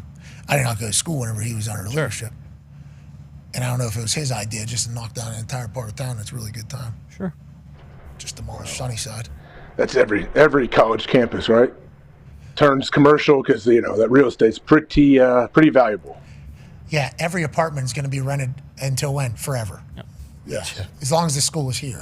This is a never-ending cash printing machine. You see, we just built one complex in each university. If we're able to do that, we're rich forever. That's a good little market. That's a good little deal. And they certainly did that. Yeah, they just knocked down all these old houses that were certainly falling apart. To knock it over, I think all they had to do was shove it a little bit. Let push. Kind of let it fall. I lived in one of those houses. That thing, living upstairs, it's an interesting spot. It's like, am I upstairs tomorrow morning when I wake up, or am I potentially in the living room? Life's good. Let's go to the NFL. There's a rule change season we are currently in. People are pitching different rules. I believe there has been 6 that have been made public. Here's one. To amend the current playoff seeding format and allow wildcard teams to be seeded higher than division champs if the wildcard team has a better regular season record. So this is obviously from the Lions, because if you do recall, week 18, game 17 for the Detroit Lions, Minnesota Vikings, were between 2 teams that if they won the game, they'd be the number 1 seed in the entire NFC. And if they lost, they'd be the 5th overall seed. So now all of a sudden there's a lot different path to the Super Bowl just because somebody in your division is also having a number 1 overall team league seat. I don't know if they're going to be able to pass this one just because the success of the playoffs. I think the numbers and TV ratings that the playoffs get just right now are absurd. So I think it's going to be tough to get it passed. But I do understand where they're coming from, AJ Hawk. Yeah, like you said, it does seem like this one would be tough to actually go through. But yeah, I get it. I understand why you would propose this. But yeah, I think more of the rule type changes are the things that you have a better chance to make some change. And teams from crappy divisions are like, we're not voting for that. What are you talking about? Yeah, exactly. We got a home playoff game. Yeah, no way. Yeah, no. Yeah, I don't. We understand. Okay, must be nice, Dietrich. You remember when you were us? Yeah. You remember when you were us? That will be said in the meeting room. But I do understand where they're coming from their perspective. Let's go to the next one here. To prohibit an offensive player from pushing a teammate who was lined up directly behind the snapper and receives a snap immediately after the snap. This is from the Green Bay Packers. We're done with the tush push. We are done with the tush push. There is precedent now for this rule in this play to potentially be amended a bit. During special teams, it used to be that linebackers would get their hands, both of them, one on the left butt cheek of a D tackle and one on the right butt cheek of a D tackle. And said D tackle would weigh 360 pounds. And linebacker would be pushing D tackle through shoulders or chest of long snapper after he snaps the ball. And then linebackers trying to jump up and block the ball. Then people evolved, and it would be 2 D tackles, cockeyed like you're pizza slicing your skis, okay, both facing this way. And then the linebacker would have right hand on left ass cheek and then left hand on right ass cheek of other D tackle and would be pushing 700 pounds sometimes, 600 pounds onto either guard or long snapper for field goal blocks. Boom, and then trying to jump up, and obviously the guard would actually die slowly, which is the name of the technique. Like, you're going to die, just die slowly, as these 2 gigantic humans are being aided by a linebacker who's pushing it. So they did get rid of that. There's no pushing anymore. There's no hands on cheeks, I believe is the way it's kind of wrote out. So there is a chance that they can say precedent on the defensive side has been set about pushing and what's player safety and what's not player safety and how much pressure and force and weight can be dropped on somebody. But I think too many football people in the room will say, it's quarterback sneak. So you just got to stop it or shut up in the entirety. How do you think it goes, AJ Hawk? I don't think you stop this, and I don't see why you even try to stop this. Like, if you can do it, like, your offense can do this as well. I know the Eagles seem to find a way to run it better than everybody else, but are you just saying, hey, this is unfair? You can't say this is a player safety thing. Like, I understand you can argue player safety for pushing the guards and killing the center and the guards on the field goal, but here, like, what kind of player safety can you claim? Well, Chris Jones got hurt kind of during the Super Bowl where he screwed up his neck, and you could say, well, that's on him because he's got 1,000 pounds of force. The lineman at the bottom of the pile. Whatever any football person is not going to publicly say, we want to get rid of the quarterback sneak. I don't think they'll go on the record. That's what I don't know if you have to, but I don't think anybody will go on the record and say, I'm not anybody. I don't think a majority of football people will go on the record and say that they want to ban this particular quarterback sneak.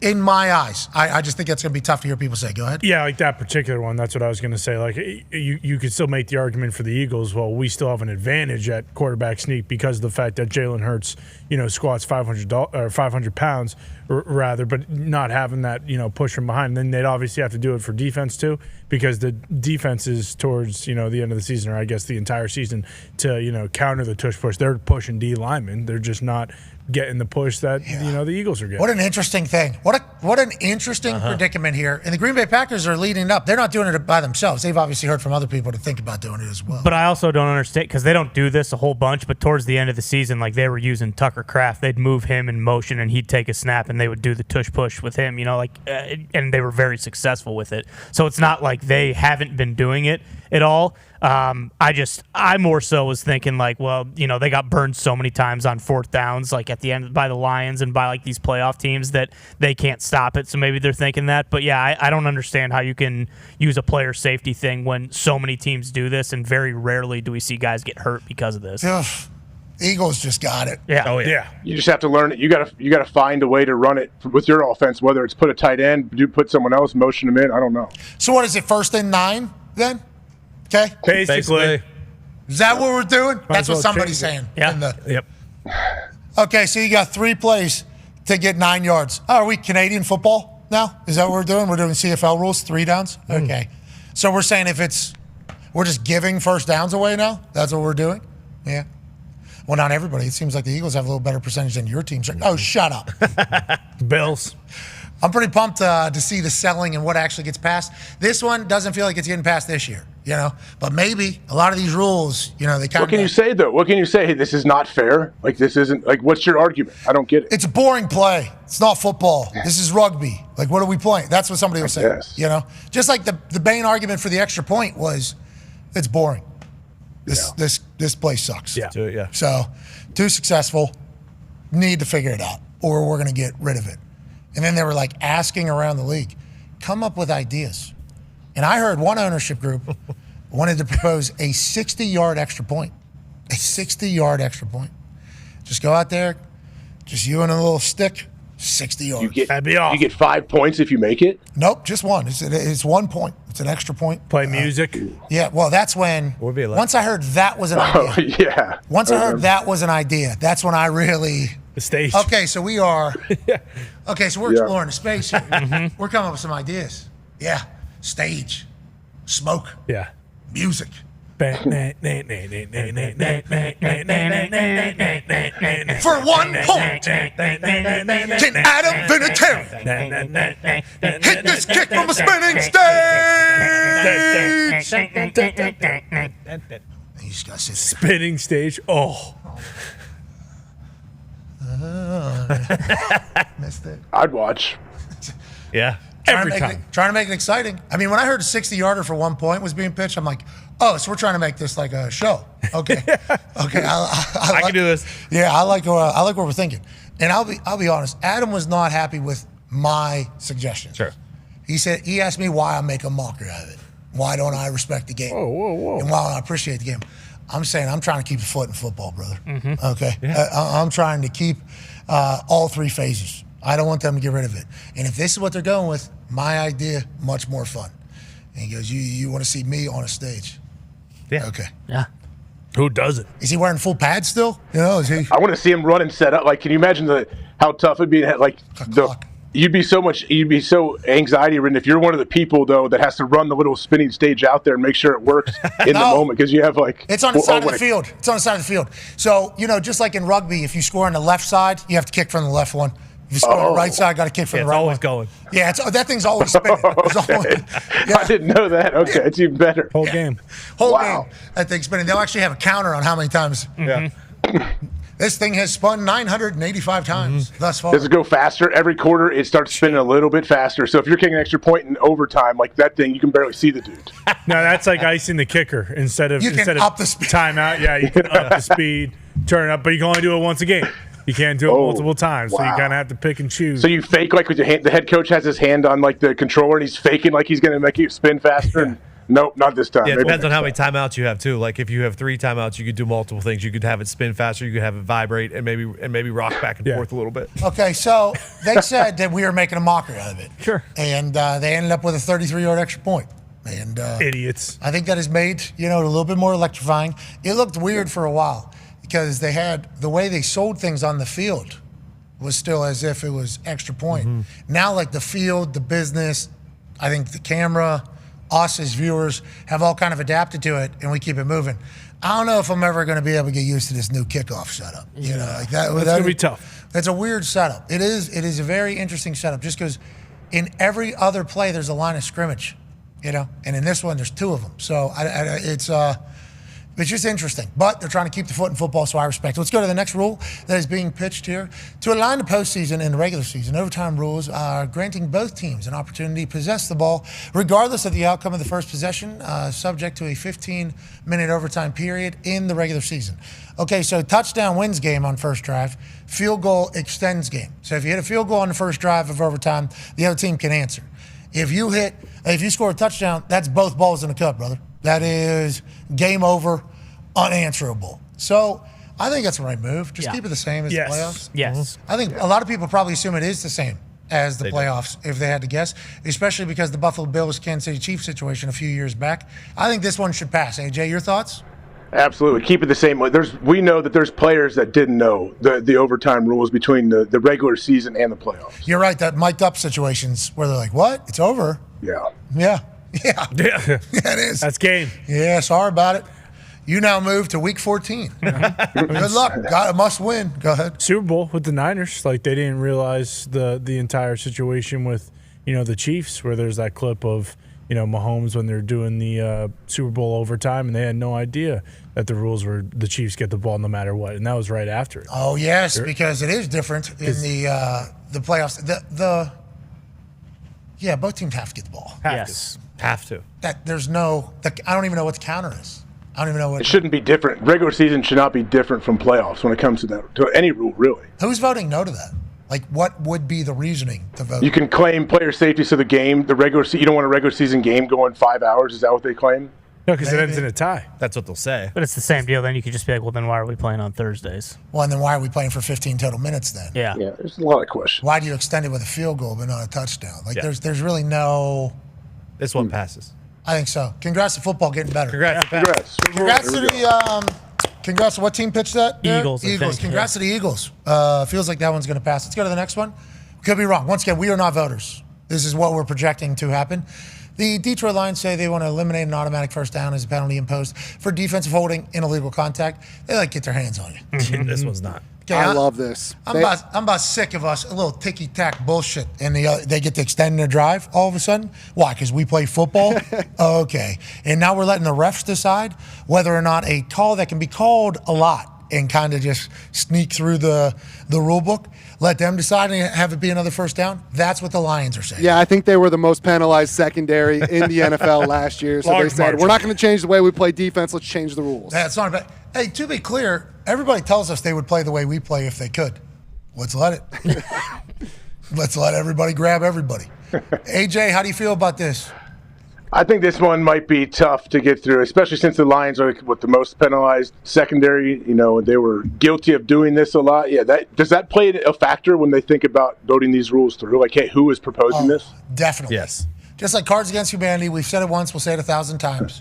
When you're playing that particular game, I don't even know if people play it anymore, but you got to play the person. You got to always know the person that is making decisions, the person that is speaking, the person that is giving an opinion. You have to know why that person feels the way they feel. Like Bubba Cunningham. There, North Carolina. All right, anyways. Yes, they will hold that against the line. Somebody will roll out stats, probably. Is this your defense right here? This is our defense. Stop holding our guys. I just paid Jamar and T. Exactly. We would like a first down. Yeah, so not going to pass through us. Let's go to another rule change that's being proposed. This one's from the Pittsburgh Steelers. Allowing teams to have direct contact with free agents and set up travel during the negotiating window. That's Monday at noon, as opposed to having to wait till Wednesday at 4. There's this tampering period that has been legalized by the NFL where all these deals are done and the teams are not allowed to physically meet the player during this time. They're allowed to talk to the agent. They're allowed to meet with the agent, not allowed to meet with the player because, once again, that would be too much tampering, too much recruiting, as opposed to just throwing hundreds of millions of dollars at them. You can't meet them in person. I feel like this one gets passed for some reason. I feel like this is a pretty easy one in my eyes, but then they'll have to limit how much travel does each guy have to take and where are the meetings and how the meetings, all that comes into play next, AJ. Yeah, so are they saying, though, the Steelers are saying we can just set up their travel and we can speak directly to the player during the tampering period, but they still can't come in and physically come to your facility until the free agent it opens up? Yeah, they probably just want to, let's get some eyes, hands, conversation, because you hear stories probably about people. You try to background check. I think they can talk. I think maybe not to the agent. They can talk to the agent right now, it says, right? There's also not as many direct flights to Pittsburgh, so it's like, hey, we're scheduling this travel stuff. Okay, we got to get a couple days advance on a lot of people. These Chicago, Atlanta's, Dallas, these big airports. Direct flights, fucking boom. As soon as free agency starts, things scheduled. Okay, let's make it a level playing field. Pittsburgh was supposed to have so many flights. They got a brand new airport coming, so hopefully. Really? Yeah, they're building a brand new airport. The last time we got a brand new airport, it came with a deal with what? U.S. Airways? Yep. I think it was U.S. Airways. Oh, nice. They were going to make Pittsburgh a hub. And then What happened? It was for a little bit, right? I don't know how many years later, they just U.S. Air. They just left. They just left. So you show up at that airport, and it happened whenever I was gone, because I would fly back, and it's just like literally full empty terminal, just no planes outside. It's like, this is sad. That's weird. This is sad. Yeah. But you bank on the deal, the contract, and then somehow it ended up not happening. Yeah. And once that takes place, then you start losing, you don't, because for them business-wise, how many flights are we going to, like Indianapolis, super clean airport, nice airport. Great. Very nice airport, easy to get in and out. Now, is there flights to a lot of places? Yeah. We'll get you to a hub. We'll get you to a hub. The tough thing about the small ones. Yeah, but they're beautiful. It's a really nice airport. But and it's cool. Like you can get on and off a plane. Like you can get in and out pretty easily. But yeah, you just gotta take a 40-minute flight to a hub. Pittsburgh's airport, got Franco Harris right next to George Washington. Mm-hmm. Dropping the ball. Found a country safe city. That's welcome to Pittsburgh. Let's go to the next rule, shall we? The Pro Football Talk report of 7 teams proposing K-balls to be prepared before the game is one that I heard about back at the Combine. Okay. So there were some special teams coordinators from numerous teams. He said 7 in this report. I assume that's how many people actually put their names on it or whatever. I think this is a very much a unanimous, hey, this is what we're thinking. So the K-ball preparation is a lot more of a conversation than people could have ever imagined. So back in the day, you used to be able to bring your own ball to kick, own ball to throw. Everybody just brings their own balls. You play with your own balls, you go home. So the kickers started really experimenting. They started really experimenting on how you get the ball the most beat up. Because the more beat up ball, the further it's going to fly. Brand new ball, more plasticky. It's hard to kind of dent the outer shell and inevitably thrust it as far as you possibly can. So a beat up ball is the best ball you can get. We're talking like 10 yards difference, 15 yards difference maybe. That much, really? Between a brand new ball and a very beat up ball. Like, now granted, wind and everything plays in, but like 7 to 15 yards, very much like game changer. Big deal. It's a big deal on these broken in balls. So at some point, there's this folklore story that one of the kicker's balls or punter's balls was in for a punt, and then the other team decided to go for it. So the K ball ended up in an actual play. And it was some notable Favre, right? Maybe Brett Favre. And the ball was so beat up that it was oversized and just like no grip. A pick was thrown, and then immediately there was full fucking chaos about how we got to get these K balls back right away. We got to have more of a thing because it can't be determining outcomes of games because the quarterback can't. So literally that is like the folk tale. I don't know what this is back in like 2000 maybe 1999. So this is way back in this thing. So then they instituted a rule, brand new balls, literally box opened, handed to refs onto the field. I forget I think it was like 3-4 years or something like that. And thank God I did not play during that time. Like that is, I assume if you go back and look at the numbers, terrible. Like I assume not good numbers. So then all the special teams coordinators came around, and then there was an agreement with the NFL where it was like, okay, we'll have K balls, and the equipment managers, while being watched by an NFL official, will have 30 minutes with the 7 balls, and they will be allowed a brush. There's just one spray thing and then a towel. That's all they're allowed to have. So these equipment managers, one from our team, one from another team, will go into a bathroom in the stadium before the game, like 90 minutes before the game. They would have an official watching them. They would start a clock, and they would have 30 minutes to beat up a ball. Okay, 30 minutes to rub the shit out of it, sweat in there, like the whole thing. Our guy would come out drenched. We're talking about drenched in sweat, and me and Vinny would be like, my man, thank you. Us and other kickers and punters on other teams, we would talk about who the ball rubber is. Who's the ball, like, hey, who's your guy? Who's your guy? And they say, we got a guy, he's good, he's new. And we would say, we got a guy. So our guy would get ball 1, because ball 1's gonna be in the field the most. Their guy would get ball 2. So then our guy would get 3. So then there would be like a plan beforehand, like, hey, is your guy good? And they'd be like, yeah, good guy. It's like, okay, then no conversation needed. Our guy, great. So let's let our guy kind of do his thing. And there were 7 balls. Usually only the first 3 balls would make it into a game. The others would be sold for game use, but they never saw the field. So now they're trying to get to a point where it's like, just like the quarterbacks who are allowed to prepare their own balls and bring their own balls, and then they get tested at game time, just let the teams bring their own balls, and you can test it at game time. And if it's too despicable or not game ball enough, kick it out.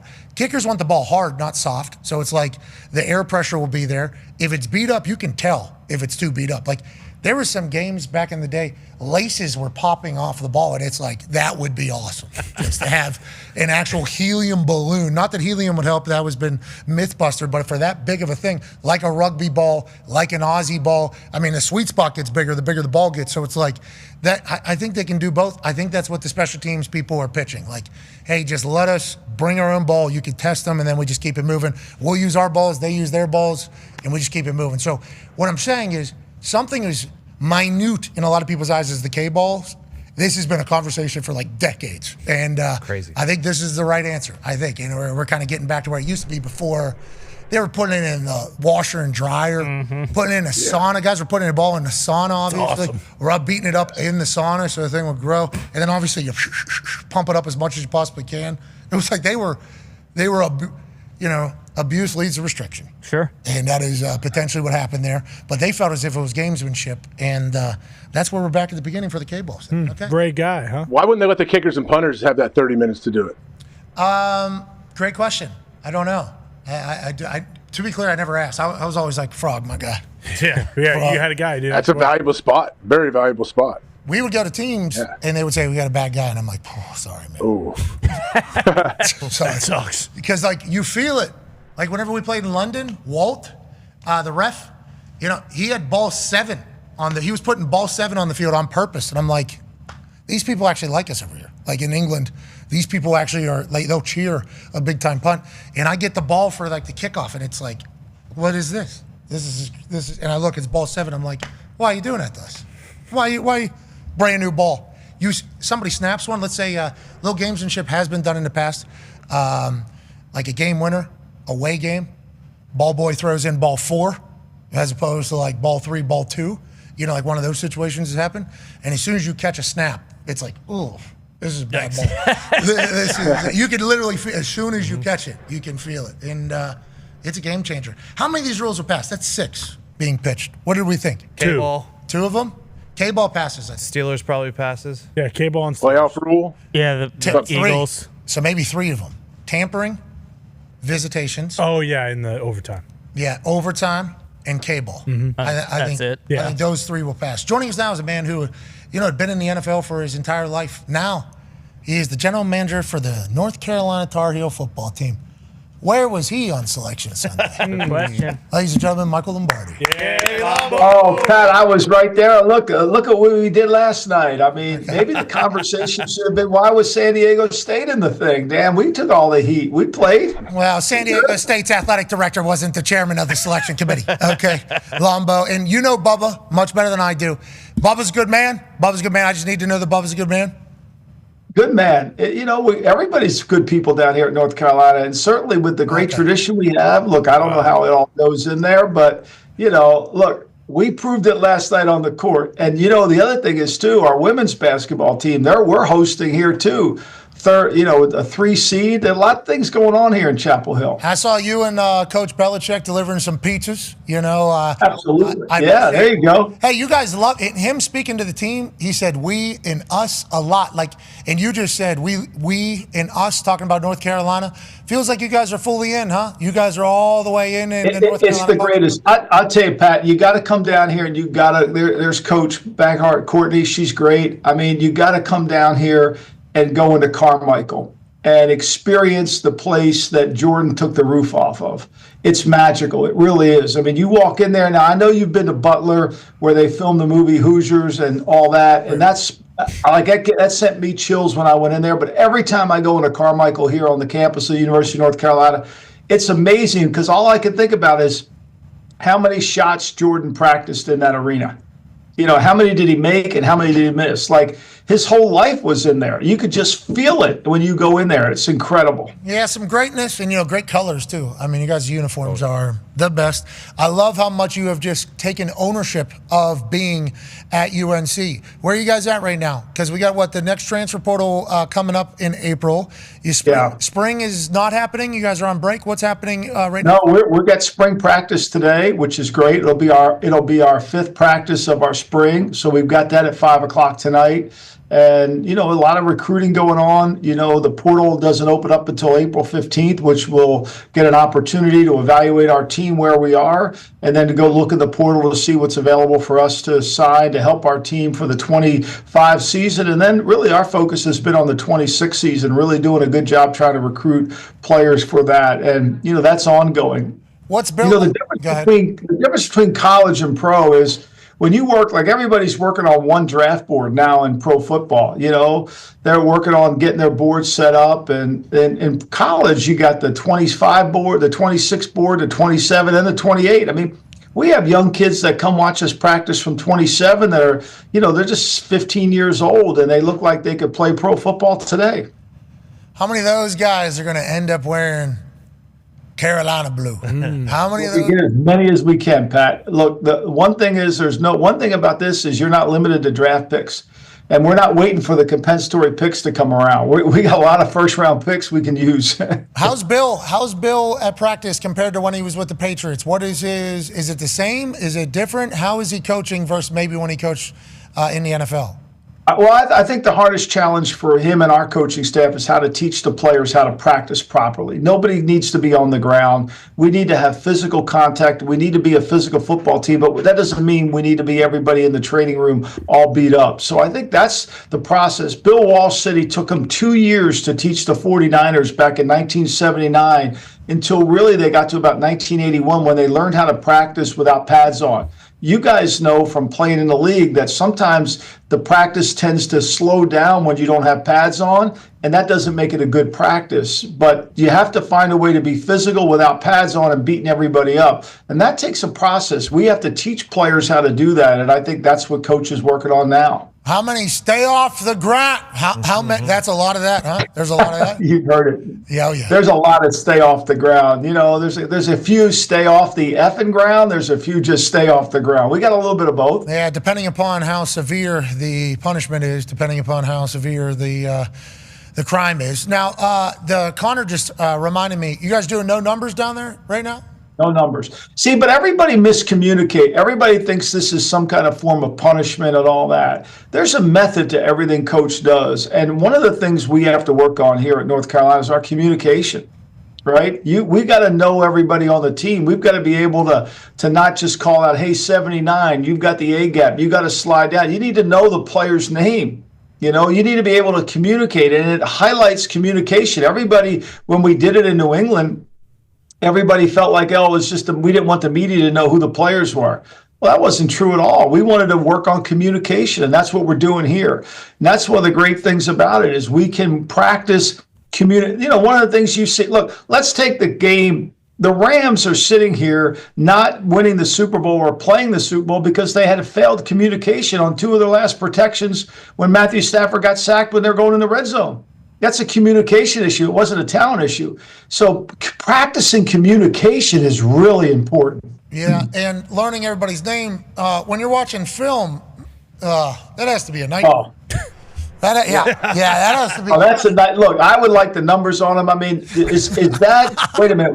Who is that? Now he's got wait a minute. He has no pads on. Wait a minute. He does no. Wait. He's got a tail behind his legs. He's wearing a pad. Like you got to go. You go out there and you have to mark the players on your sheet so that you know who you're watching. Your left sleeve. Yeah. Got it. Visor. That is fantastic. Go ahead, AJ. Lombo, what's the plan for a possible spring game? I know a lot of teams are going away from it. They're not doing it in Colorado. I know Dahn wants to possibly bring another team in. What do you guys plan on doing down there? Well, we're going to have a spring event. We're not going to have a spring game. I mean, that whole breaking the team up into 2 sides. I mean, look, one thing we've learned through a lot of years, when Bill first came to Cleveland in 1991, the New York Football Giants practiced in full pads on Friday, right? And when we started practicing on half shells, the players almost had a hard time. So we've learned over the years how to practice better, right? And how to get more out of less practice. So I think the game really isn't as much about the portal as much about making sure you get more out of your practice than just trying to beat up on one another. And I think obviously there'll be times where we have to go live in our practices, but I think like anything, you got to build yourself up to it. You just can't start hard. I mean, we're not Bear Bryant down at Texas A&M before when he got down there. Next thing you know, he only had like 20 players left. That's not what you need to do. Well, I think not only that, and I respect that that's the angle, in it all. And you said splitting up the team into two teams. I love that that's not even a thought. Like, we're all Tar Heels here. We're not splitting each other up into two teams. We'll be offense, defense, and special teams, but, we're not going to do that. Also, the more I think about it, there is zero upside to a spring game, okay? Let's start rattling off all the bad things. So if you have a spring game, you have a starter and you have a backup then somewhere, okay? So then you just told the backup that they're the backup. Okay, do they want to hit that transfer portal after your spring game because they're going to be a backup? What about a third stringer who might end up being the starter after training camp, depending upon how he plays? He's not on the ones or the twos. He's like, well, get me the hell out of here. And it's like, well, you have no idea what training camp could look like in the fall. It might be vastly different. They're gone. You put on film now, so other teams are going to see who you got. Then you're potentially getting people poached. It's like there's just so many ramifications now in the modern college football that, like, I don't know how a spring game does. I don't know how they save the spring game. It's going to have to be a spring festival more than like you're saying a spring event. I think that's the only answer, legitimately. Well, like Deion wants to practice against another team, but I don't think the NC2A will allow that, and based on the rules, which I think something needs to. Obviously, we need to change that because I think it would help the quality of play once the regular season starts. It would help your team. It would help you evaluate your team, especially now that we're dealing in the portal and now that we have revenue streams coming in. Would you televise it? Would you televise that or no? I don't think so. I mean, look, why wouldn't you? He's gonna, somebody would watch it. Look, we don't get enough football as it is. We want to, the spring league draws people. I'm sure people would watch a good spring game. Look, one thing we know about spring games, people have watched them. They're all over the networks. Yeah, dude, that's what I'm thinking about from a West Virginia perspective and a lot of these schools' perspective. Mm-hmm. It's like if you have a spring game on TV and you have somebody that goes bananas, okay, freshman, sophomore goes crazy in the spring game. All of a sudden there is, and you got a transfer window. Yeah, coming up. Literally in a week or like 2 weeks coming up. There's some, no offense, Ohio State, they're not the only one. And Ohio State obviously loaded at the wide receiver position, or they wouldn't need, whoever would be of, need of that position. It's like a lot of these schools got a massive bank account that could just be like, hey, you want to come to Penn State? Yeah, 1.5. We didn't know. We didn't recruit you. We just saw what you did. And then all of a sudden, I don't know. It's tough, man. I think the spring festival is the way to go to celebrate the sport. But also, if we have combined practices, that'd be electrifying. Let's not slow that down either. Yeah. Mm-hmm. Okay, a couple of the boys have some more questions about you from an NFL perspective. I know you saw this. I know you saw the play. Let's go to Cincinnati. Connor has a question for you. Yeah, Lombo, how do you feel about the Jamar Chase and T. Higgins deals? Obviously, I believe it's damn near $70 million combined per year for their top two guys. Keeping them both sounds like it's going to be real tough to keep Trey Hendrickson, but we'll see what happens. What do you think about this? And do you think the Cincinnati Bengals are set up for long-term success with these two guys locked down? Well, I think both of them are great players. There's no question. Both of them deserve to get paid.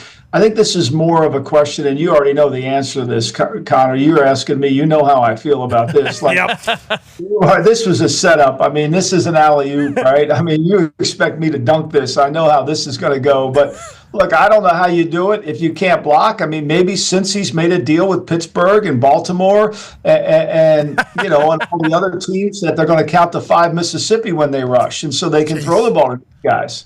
I don't know. Maybe they've worked it out. I don't understand it, but to me, when I watch the Bengals, I see that Joe Burrow gets hit way too much. And they're going to have to fix that. Now, can they do it in the draft? Look, Duke Tobin will do a good job trying to find players. I don't doubt that. But for me, it's not the perfect scenario. And again, I'm going to say this 1,000 times. Coach Walsh told me this. When he told me to go do a project on 3 receivers in 1984, Al Toon, Jerry Rice, and Eddie Brown, he said to me, after he told me to do a research project on those 3 players, he said, we're finally now in position to draft a great receiver. because his belief was, which he really gave to me, and this is why you can't have great if you can't block. And these guys are great. There's no question. We're not arguing their talent or their value. I'm not arguing that. I'm arguing team building. Can we find young offensive linemen that we can play with and protect Joe Burrow? Because Joe Burrow is the franchise. Yeah, and Joe Burrow allegedly had some sway in T. Higgins and Jamar Chase getting signed. And if they are able to find an offensive line that can protect Joe Burrow, they'll be able to score with absolutely anybody. I think we all agree with that. Now, defense last year was not good. They actually fired D coordinator. It's like, can they figure that out and also figure out Trey Hendrickson, that's currently the sack king?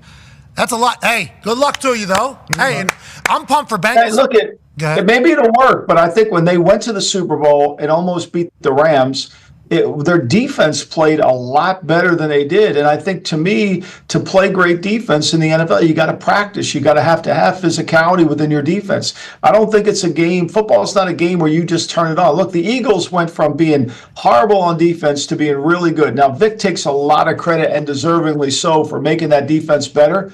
But it was also the way they changed their strength and conditioning and how they conditioned the players. And I think if you ask Howie Roseman, he would say the changes he made in terms of the physical development of the players were as much to do as the scheme change. I wonder how the food was over there in Philly, That's being talked about. Cincinnati has been for a long time. Food in the facility, not the greatest. Mm-hmm. Yeah, they make it in slop buckets, right? No. Wasn't that old the story? Gatorade bucket. Yeah, no. There It does get an F a lot, but I don't think they're doing that. And remember, they're developing, they're changing, they're paying a lot of money to a lot of people, they're doing business.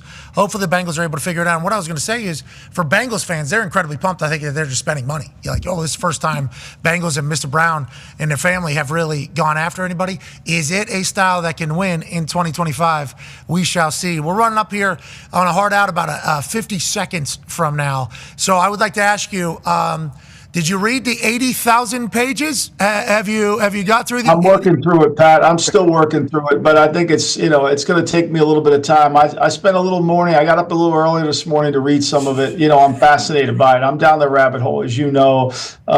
It's just too good. But I'm counting on Matt Crumpton, who runs a great podcast called Solving JFK, to read most of it, and then he'll educate me when I listen to it. 80,000 pages. How many pages is the Bible? Do we know how many pages the Bible is? Not anywhere near 80,000. So just think, 80,000. Somebody's going to get. Have you ever been to the LBJ library? I mean, he's got 5 floors of books just of his memorandum. See you Monday. You nailed it. We got it. We're good. We got it right on time. 80,000. It says the Bible is somewhere between 1,200 and 1,600. Yeah. So, and the Bible. Quite a bit more. Thick. Yeah. Thick.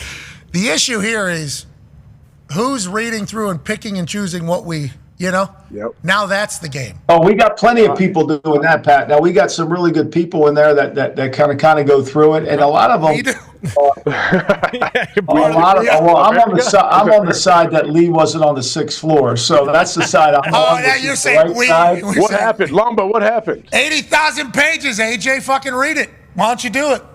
Well, you know what? That's a long story, Connor. We don't have enough time to cover it, but it obviously it wasn't a proud moment in our American history. Let me just say that. What a wild thing for it to be released now. That just dropped into my timeline yesterday. Hey, here's the link. 80,000 pages. Get to work. It's up to you. Just tell him, Lombo. And I'm like, I don't want to get to 80,000 pages. But then I was intrigued. Then I started seeing screenshots from the 80,000 pages. Sure. I'm like, well, what was happening on the page before that page? Mm-hmm. And what was happening on the page after that page? Pat, there's 2 people that really have been the forefront of this. John Armstrong, who's all his papers are at Baylor University, which are incredible. He is the guy that basically uncovered the fact that there were a lot of Lee Harvey Oswald impersonators. Tremendous researcher, wrote a great book called Harvey and Lee. And then Jim Garrison, who was taken through the coals for his investigation and the trial of Clay Shaw. But his documentation and his research and his studying of it is remarkable. Yeah, you got me. You don't want to go down here. Let's talk football. Yeah, we'll get back to ball. But I do appreciate the fact that every once in a while I'll see a Lombo tweet that's just like, oh, bullshit, basically, to somebody that's saying something. I'm like, oh, this guy's really passionate. This guy really passionate. Hopefully you'll get all the answers you need in that 80 1,000 pages. And who's picking and choosing what we see? That's now a part of the whole game. I did see one redacted part, a couple different those. That seems very, it's all. Don't love that. It's a wild time to be alive right now. It is a wild time to be alive right now. Let's move along back to the NFL. AP Tone has a question for you. Yeah, Lombo, the big story in the NFL right now is what Aaron Rodgers is going to do. There was news on that today that the Vikings potentially do not or are not expecting Aaron Rodgers to be their quarterback because they're going with J.J. McCarthy. Now, if you are the GM of the Giants, Joe Shane, or the Steelers, Omar Khan, are you okay with just sitting back and seeing what Aaron wants to do, or is there like a drop-dead date like, hey, by the draft we need to know? Or if you're one of the GM of those teams, what are you saying to Aaron? Well, I think everything about when you put a timeline on it is, do you have leverage, right? Because you really don't have a timeline when you don't have any leverage, right? And so, like, where's Pittsburgh going to get their next quarterback? I mean, I don't know. I mean, they certainly can't think where they pick in the draft they're going to find a guy who's going to come in and start for them, right? And so I know they signed Mason Rudolph back, and certainly they don't think that he's, they had him once. Maybe they think they can be the backup, but they lost 2 quarterbacks. They don't seem to have any inclination to want to sign Russell Wilson back. So that to me is, you can only have a timeline when you have another option, when you have an answer. And you say, look, I need an answer here, I'm going to sign player Y.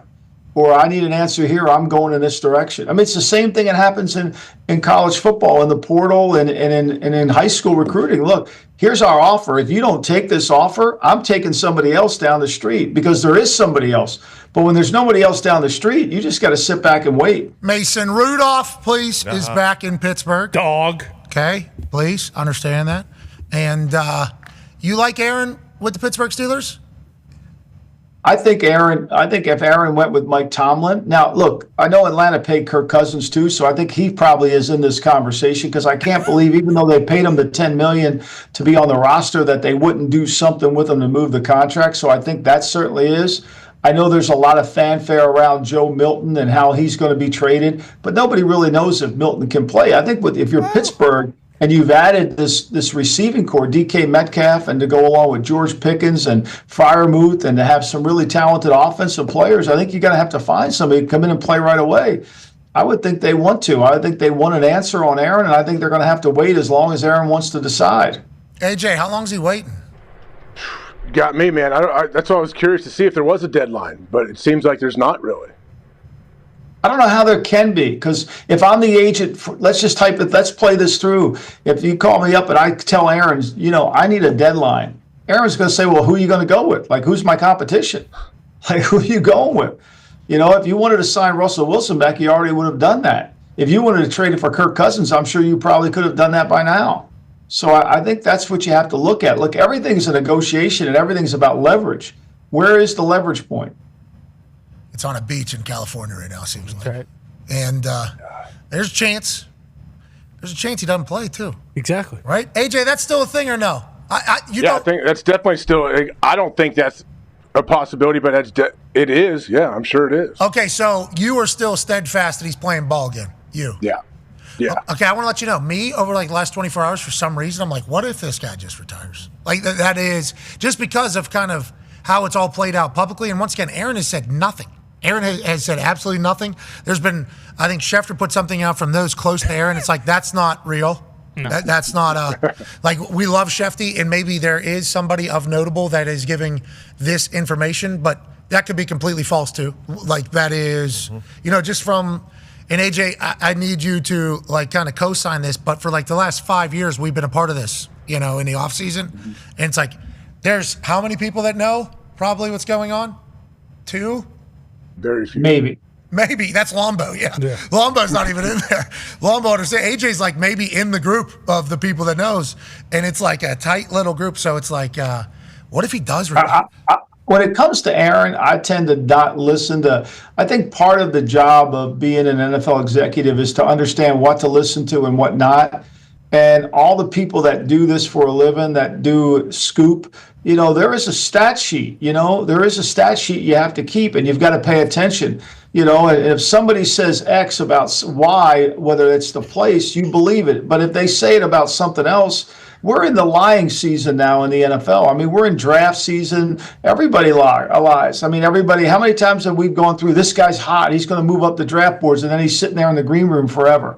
So I think you have to really pay attention and grade the guys that are giving out information, because you got to know whether you could trust it or not. Yeah, we got to pay attention to those doing the scoop. Yeah, exactly. We do got to pay attention. Go ahead, Ty. Yeah, Lombo, when you were with us last in Indy, all the reports came out that said, hey, listen, the North Carolina Tar Heels, they're going to be doing, a hard knocks off-season type deal. And you basically said right away, like, yeah, I'm not so sure about that. We haven't signed off on that. That probably, isn't going to happen. Will and behold, it's not happening.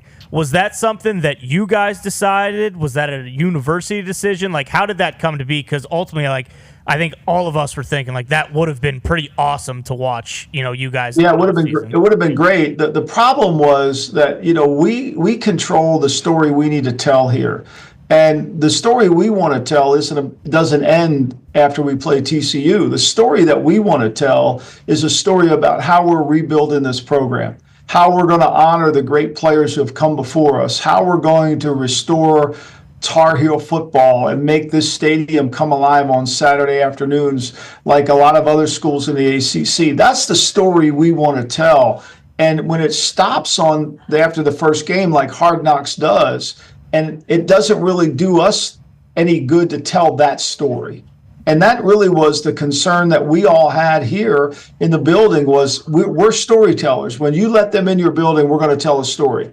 And the story we want to tell was about how we're working to build this program, and we're going to work hard to recruit and do all that. And that extends into September, October, and November. It can't stop at Labor Day. And I think that was more of the issue. Now, there was a lot of misinformation, mostly from somebody who runs a website, as we all know, and who's never gotten it right.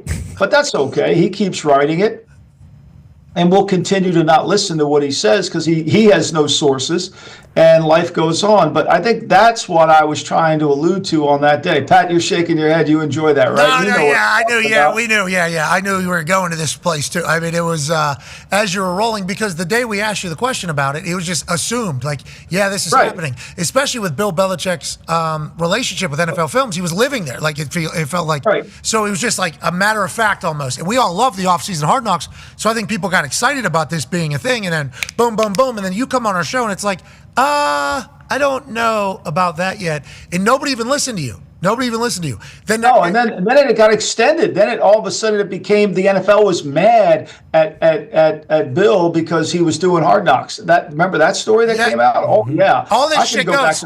It's like a half truth. All these things are like half truths, and then they get sent out and they become, this is the actual tale. You were like, we are definitely talking to the NFL Films people. We're talking to a lot of people though, because we have something special here. We understand that, but nothing's been agreed to. But that's like the world that we're in. And then the reporting of you guys not doing it was like in a turn. It's like, this was never a turn. This was never a decision that was made. It was just falsely being reported as such. That happens to a lot of people and a lot of things on the internet these days. You, right? I think, look, Hard Knocks is great, and we love everybody at NFL Films. Ken Rodgers, I mean, they're tremendous, and they've been great to us and to Bill.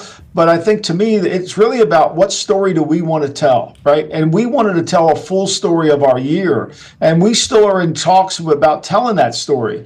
And eventually, we'll sign a contract that has that story involved. But that's what we need to tell, because remember, we're recruiting. Every day. Al Davis used to tell me this all the time, Pat. He said, when you talk, and of course he said you shouldn't talk very much, but when you do talk, you have three people you're talking to. You're talking to the owner, you're talking to the team, and you're talking to the fans. And when we talk here at North Carolina, we're recruiting. We're recruiting to our fan base, we're recruiting young prospective players, and we're recruiting to our alumni. And so those are the three things we have to center on every single day. And that's our audience.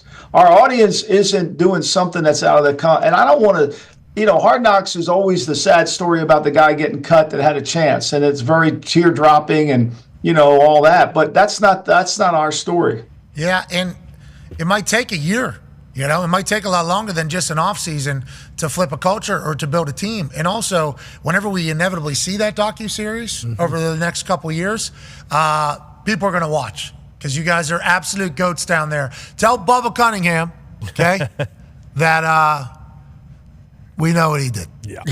And he knows. And he knows what he did. And oh, that's not fair. That's not fair. Let's talk about fair. San Diego State. There, we kicked their butt last night. That was good. I know. You guys killed them. It wasn't even close to a game. No, they're up by it wasn't like even 13 minutes left. Lombo, literally, if you listen to everybody talking about it too, it was like shouldn't be in the tournament, but will they beat San Diego State? Everybody, yep. Yeah, they definitely will. We got no respect for. Look, the last Duke game was the poor kid jumped in the lane. We had a chance to win that game. True. Now I know they didn't have their best player, but we had a chance to win that game. You play Duke even like that. You throw a little respect on them, please. Well, the quad one wins. Yeah, don't have enough. Yeah, we're not talking about the boys. We're just talking about the. Oh God, here we go. All right. Now, with that being said, it would be awesome if North Carolina won on a run. It would be. And we get to the Sweet 16, I'll be back. Yeah, I'm sure. And I watch you guys deliver pizza to the women's basketball team. Feels like you guys are supporting everybody down there. And I'm going Saturday night. And I'm hopefully we can beat Oregon State. And then I'm going to go Monday. I'm telling you, you got to bring the crew to come down here to see Carmichael. There's nothing better. I don't know if a lot of people at UNC want us down there right now. We're going to let the streets cool off a little bit. Sure. Streets will cool off a little bit. But inevitably, we will come and see that beautiful campus. And we can't thank you enough for joining us, Lombo. Thanks, guys. Always good. Thank you much. Have a great practice, ladies and gentlemen. General manager of the UNC Tar Heels, multiple-time Super Bowl champion, Michael Lombardi. They killed San Diego State. Yeah. Yep. It was really a game for like 5 Their minutes. first half shooting, did they miss in the first half? No, and they were pulling up from the logo, too. It was like everything was. But yeah, of course they did. Like you said, when you think about everything going on, they had to. They had no choice. Yeah, if you're a competitor at all, you were just literally called out by every person outside of your state. Yeah. It's like, how do you respond? Well, it turns out they get a 27-point win. That's what they decided to do. Now they're scorching hot in March too. Talk about getting those nerves out first game. It's like, the nerves are out now. All the pressure's on Ole Miss. Yeah, literally everybody hates us. Is that right? Okay, we're not supposed to be here. Okay, what a rally for a team like UNC, who obviously has all the big recruits. Just need something maybe to get them kind of aligned. Mm-hmm. We're part of the problem. That's on us. Yeah, we might have woke them up. And we do apologize for that. We'd like to let you know that today's show was presented by Ram Trucks and powered by the new 2025 Ram 15 Hunch. All the power you need, the luxury you want, and the capability you deserve. Hell yeah. Shout out to Ram Trucks. Now, I will say, purchasing a truck, has been something to get to our guy, Weston Arthur. Sure. No doubt. Sure. Yeah. Process. I guess the truck that has been outside here it's just been kind of floating. No ownership. Perfect. Oh, really? We haven't drove it. We have not drove it. It's a ghost truck. It has been. But who can we buy it? Well, we don't know who's. Okay. So this has been a little bit of a thing. But what I will say, Ram Trucks and Ram people have literally bent over backwards to try to make everything. Mm-hmm. The legalities, you see, of buying a car. Sure. When you buy a car, there's 1,000 things you got to sign. Yeah. Because there's so much shit that goes into it. And if a car is just floating somewhere, it's we don't, you actually got to, I actually don't know how this register here. How about we're just giving it away? Can we just put it in it? No. Gotta do the whole. Doesn't work like that. No, that being said, every time I walk. Yeah, where's the title? That's the. Doesn't exist. That's tough. It's tough. That's the question. Mm-hmm. Potentially left in truck that was delivered, So then where's? There's a lot. There's a lot that has happened. Legitimately just floating out there. It is literally. Yeah. Yeah. So we've learned that all in a period of time here, and I'll say this: the way that truck looks is the coolest. So nice. The strongest, the meanest, the cleanest, the most comfortable looking ride, but also rugged. It has a good build to it. The front end has a power to it that you want, but it's not too much. Some of those front ends a little bit too much. Has a plus. The ride, which I guess we are lucky that we, only close commuted there. Mm-hmm. Yeah. Didn't do much with that thing. Mm-hmm. Now it turns out it's fucking perfect. Yeah, you're up there. The amenities, beautiful. Mm-hmm. We're talking everything. And Ram trucks are a beautiful truck. wasn't into the Ram trucks, didn't know about the Ram trucks until we get introduced through this particular partnership with them. And then inside, it's like, damn, Ram's got a good truck. It's a great truck. Got a good truck, yeah. I mean, if we are allowed to drive it, I am thinking about going over to Dayton to watch the Johnnies on Saturday. I looked on SeatGeek and the tickets were so cheap, it was like, okay, maybe we do go over support Rick Pitino. Quick drive. Yeah, it's really only like an hour and a half. Yes. Might be worth just going over and catching some of those games. I think, if I do recall, because we went to a play-in game at the Dayton Arena, I think it was when Vanderbilt was playing, because a kid from Plum was on Vandy. So they were in a play-in game, I think at Dayton. Was that in Dayton? Do we remember? Yeah, it's always at Dayton. Yeah. So it was at Dayton or whatever, yes. So hot in that gym. It was like it was a hotter day, I guess, and we were sitting in the gym. All I remember is just sweating like profusely, but it was an electrifying game. Like, it was an electrifying environment. Everybody's kind of in there. It had an old school feel, like you were mentioning, and feels like it's a great tradition. You have not experienced it yet, right? No, I have not. And as I said that, I now know that the Johnnies are playing in Providence, Rhode Island. I was going to say, so a little bit farther of a drive. Little farther of a drive. Don't think you should be driving this one. But okay, all right. Good to know. That many state lines. Yeah. That truck's going to Weston anyway. Yeah. See, Glenn Powell's a big Ram truck guy. Yep. Yeah, he's in the commercials. Super Bowl. Yeah, I see his commercial a lot. Started with Twisters. He is, yeah, if you can feel it. You chase it. Damn right. What's Glenn Powell doing? Everything big? Yep. Yeah, he's got a couple big-time movies coming out, a couple remakes. So. And they're all going to do well. Yeah, one of them is just timeless classic that Arnold was the main character of, and he's reprising the role in that. Terminator? No, The Running Man. It's going to be awesome. Awesome. He's so charming. Yeah, he is. Mm-hmm. So handsome. So cool. So jacked. He's a guy. Oh, yeah. And that Chad Powers series is coming out at some point soon here, I would imagine. Congrats to all of them. Yeah. All right, let's get out of here. Let's enjoy. Here's upcoming projects for Glenn Powell. The Running Man, Huntington, Chad Powers, The Natural Order, Untitled J.J. Abrams project. What's that? J.J. Abrams is a big time director, producer in Hollywood. That'll be like, some action sci-fi type deal. Monsanto, isn't that was like some big company? Yeah, there was like a big lawsuit or something. So maybe that could be, I don't know, maybe like a courtroom drama or something. Young attorney Brett Weisner takes on a case against Monsanto on behalf of groundskeeper Dwayne Lee Johnson. Who used the company's weed killer Roundup and developed cancer, despite Monsanto's toxicologist testifying to Roundup safety. This is Iowa? Monsanto, is it in Iowa? It might be. I'm not sure. I think I watched like a documentary on these seeds, and I don't know if it was cancer seeds or if the seeds were blowing into other people's property. That's the one you talked about with Christopher Walken, and it was in like Canada, I think, right? Crazy. Yeah, the seed game is wild because these people had a patent on the seed, basically, and the seed was obviously something that wasn't natural. You get it. Blows into somebody else's farm. They were looking to take that because it's their seed, and it became a big Yeah. Because they owned everything in like the surrounding areas then, since it was their seeds that were just getting scattered everywhere. Yeah. The farming world's a wild one. Crazy. While we're Let alone talking this stuff. with shows too, the Terminalist next series is coming out, I believe, very soon here too. Oh yeah. Yeah, Jack Carr's. Yeah. And did he write a book? Where's Bill? I think there's a new book too, Jack Carr. Yeah, new book coming after. I believe he finished it. I saw a post recently. Yeah, I saw a post too. I just know the Terminalist series is based off. I believe this is the prequel one of Chris Pratt's brother in Taylor Kish, who's in the first season as well. Yeah. The explosive next thriller from Jack Carr, Cry Havoc. You can order now. Does that mean it's available now, or is this pre-order? Probably pre-order, I would assume. These newer ones, they just keep getting scarier, though. He gets better and better? Well, he's getting more accurate? Yeah, and it's more of like what's happening right now. Realer and realer. Yeah, he did an AI one, didn't he? China. Yeah. CCP. Is that his most recent? I believe Red Sky Morning was the AI. Yeah, the most recent was China was developing a counterintelligence to counter our intelligence. That was, And then they started talking without humans, right? And then you talk about, if I remember, it's like, well, who tells the missiles to react to a missile? Yeah. And is there any? Yeah, I think that was there's a big part of it where our AI is kind of integrated with our our missile control and our Navy. Yeah. Spoiler. And what's this one here? This one is about his father that was also a Navy SEAL in the original Navy SEAls. Beirut is one.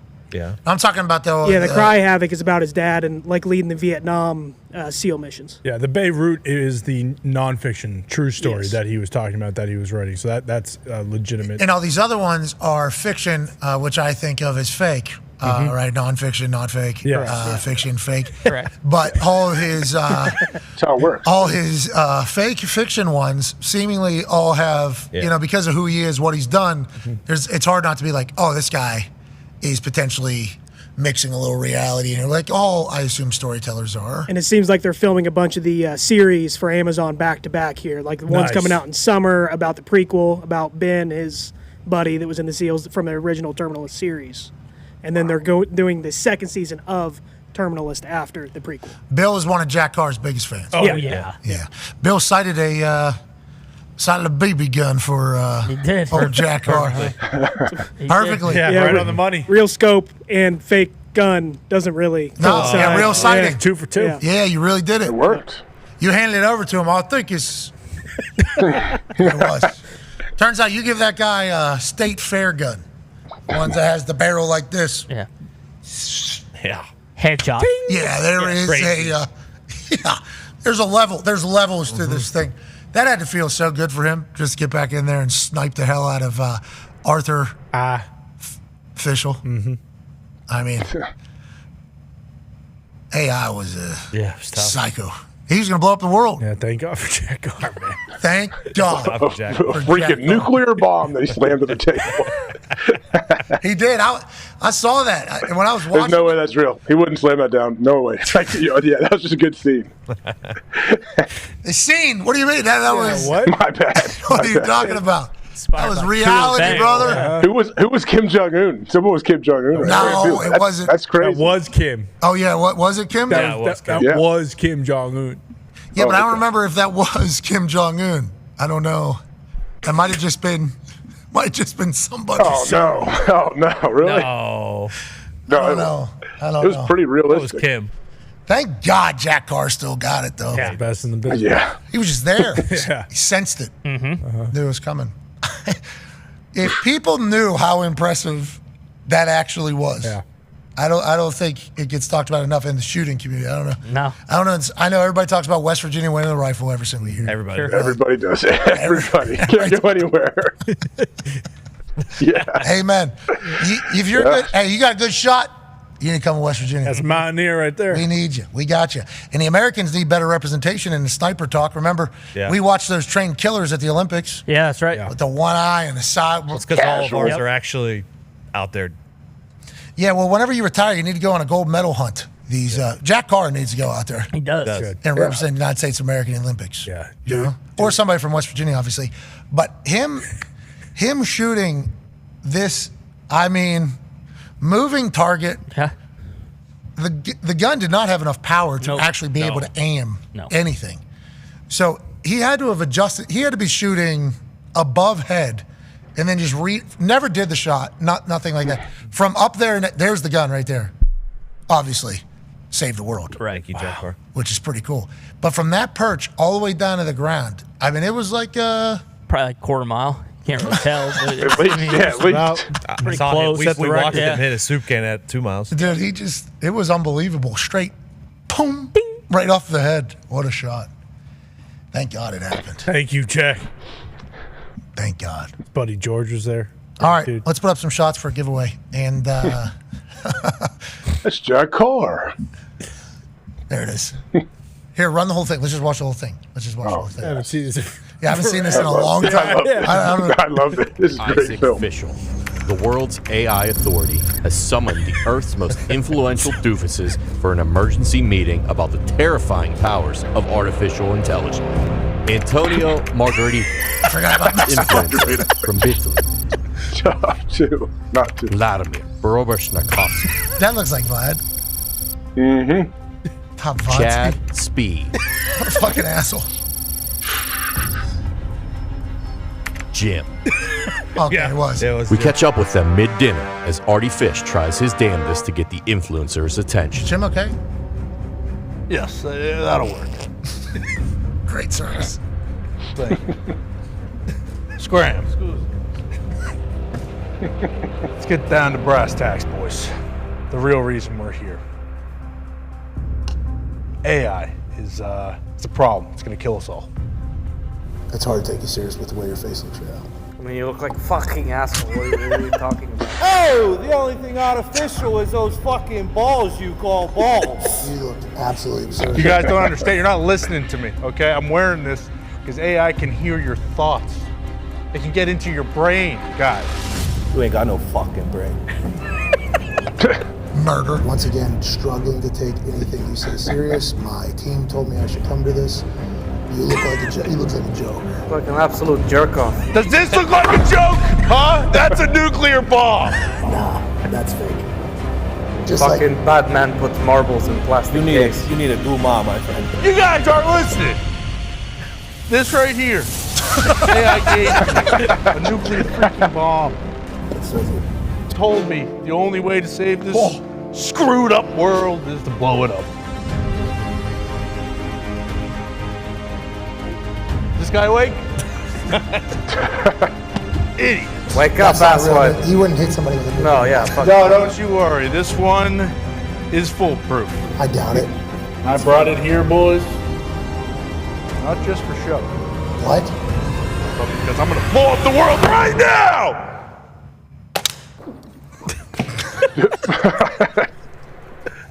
Holy shit! That's Jack Carr! Turns out, that was an actual nuclear bomb. Yep. Arthur Isaac Fischel was going to blow the entire world up, and Jack Carr saved us all. It was his actual first shot. And Artie Fish is actually dead. Forever. Thank the Lord that Jack Carr sensed trouble. His new book, which is the 6th installment of the Terminalist series, Only the Dead, is currently available at all bookstores. You should buy it. As you just watched, he saved the world. Hell yeah, Jack Carr. Hell yeah. Hell yeah, Jack. Hell yeah, Jack. Love you, Jack. That's awesome. It was an actual nuclear bomb, brother. Yep. I know, it said it right on it. I know. That's what they all do. And the narrator confirmed it. Yep. Yeah. Who also was a waiter? Yeah. Yeah. Good waiters. He knew what he was doing. He was there, so he could tell the story. He was the only one. Nobody would believe because he was the only one there. Man, I haven't watched that in a long time. A long time. All right. On that note, let's go to March Madness. Hell yeah. Thank Jack Carr. Love you, Jack Carr. Yeah. Get an opportunity to say thanks to Jack Carr. You go ahead and do it because, as it said, like AJ noted, and I forgot that detail, that was just right on the side. Yeah. How do we get the point across here? Right there. Just write it. Arthur Fischel was probably just misunderstood. I think he was just nervous. No, because didn't he come back as a drone and try to take the show down? No, that was. I don't know if that would. We still don't know who that is. Yeah. Jack Carr saved the world there then. So. Yeah, still not sure. Yeah, we don't know what happened there. I thought, narrator. Guess not. All right, have a great March Madness. We hope you guys win all your bets, right? Let's go underdogs. Not all of them. Just You're one. betting all the underdogs. Betting all the underdogs again, yes. 0-2 so far. Money line. Money line, just that's all you can really do. It's more fun that way, to be honest with you.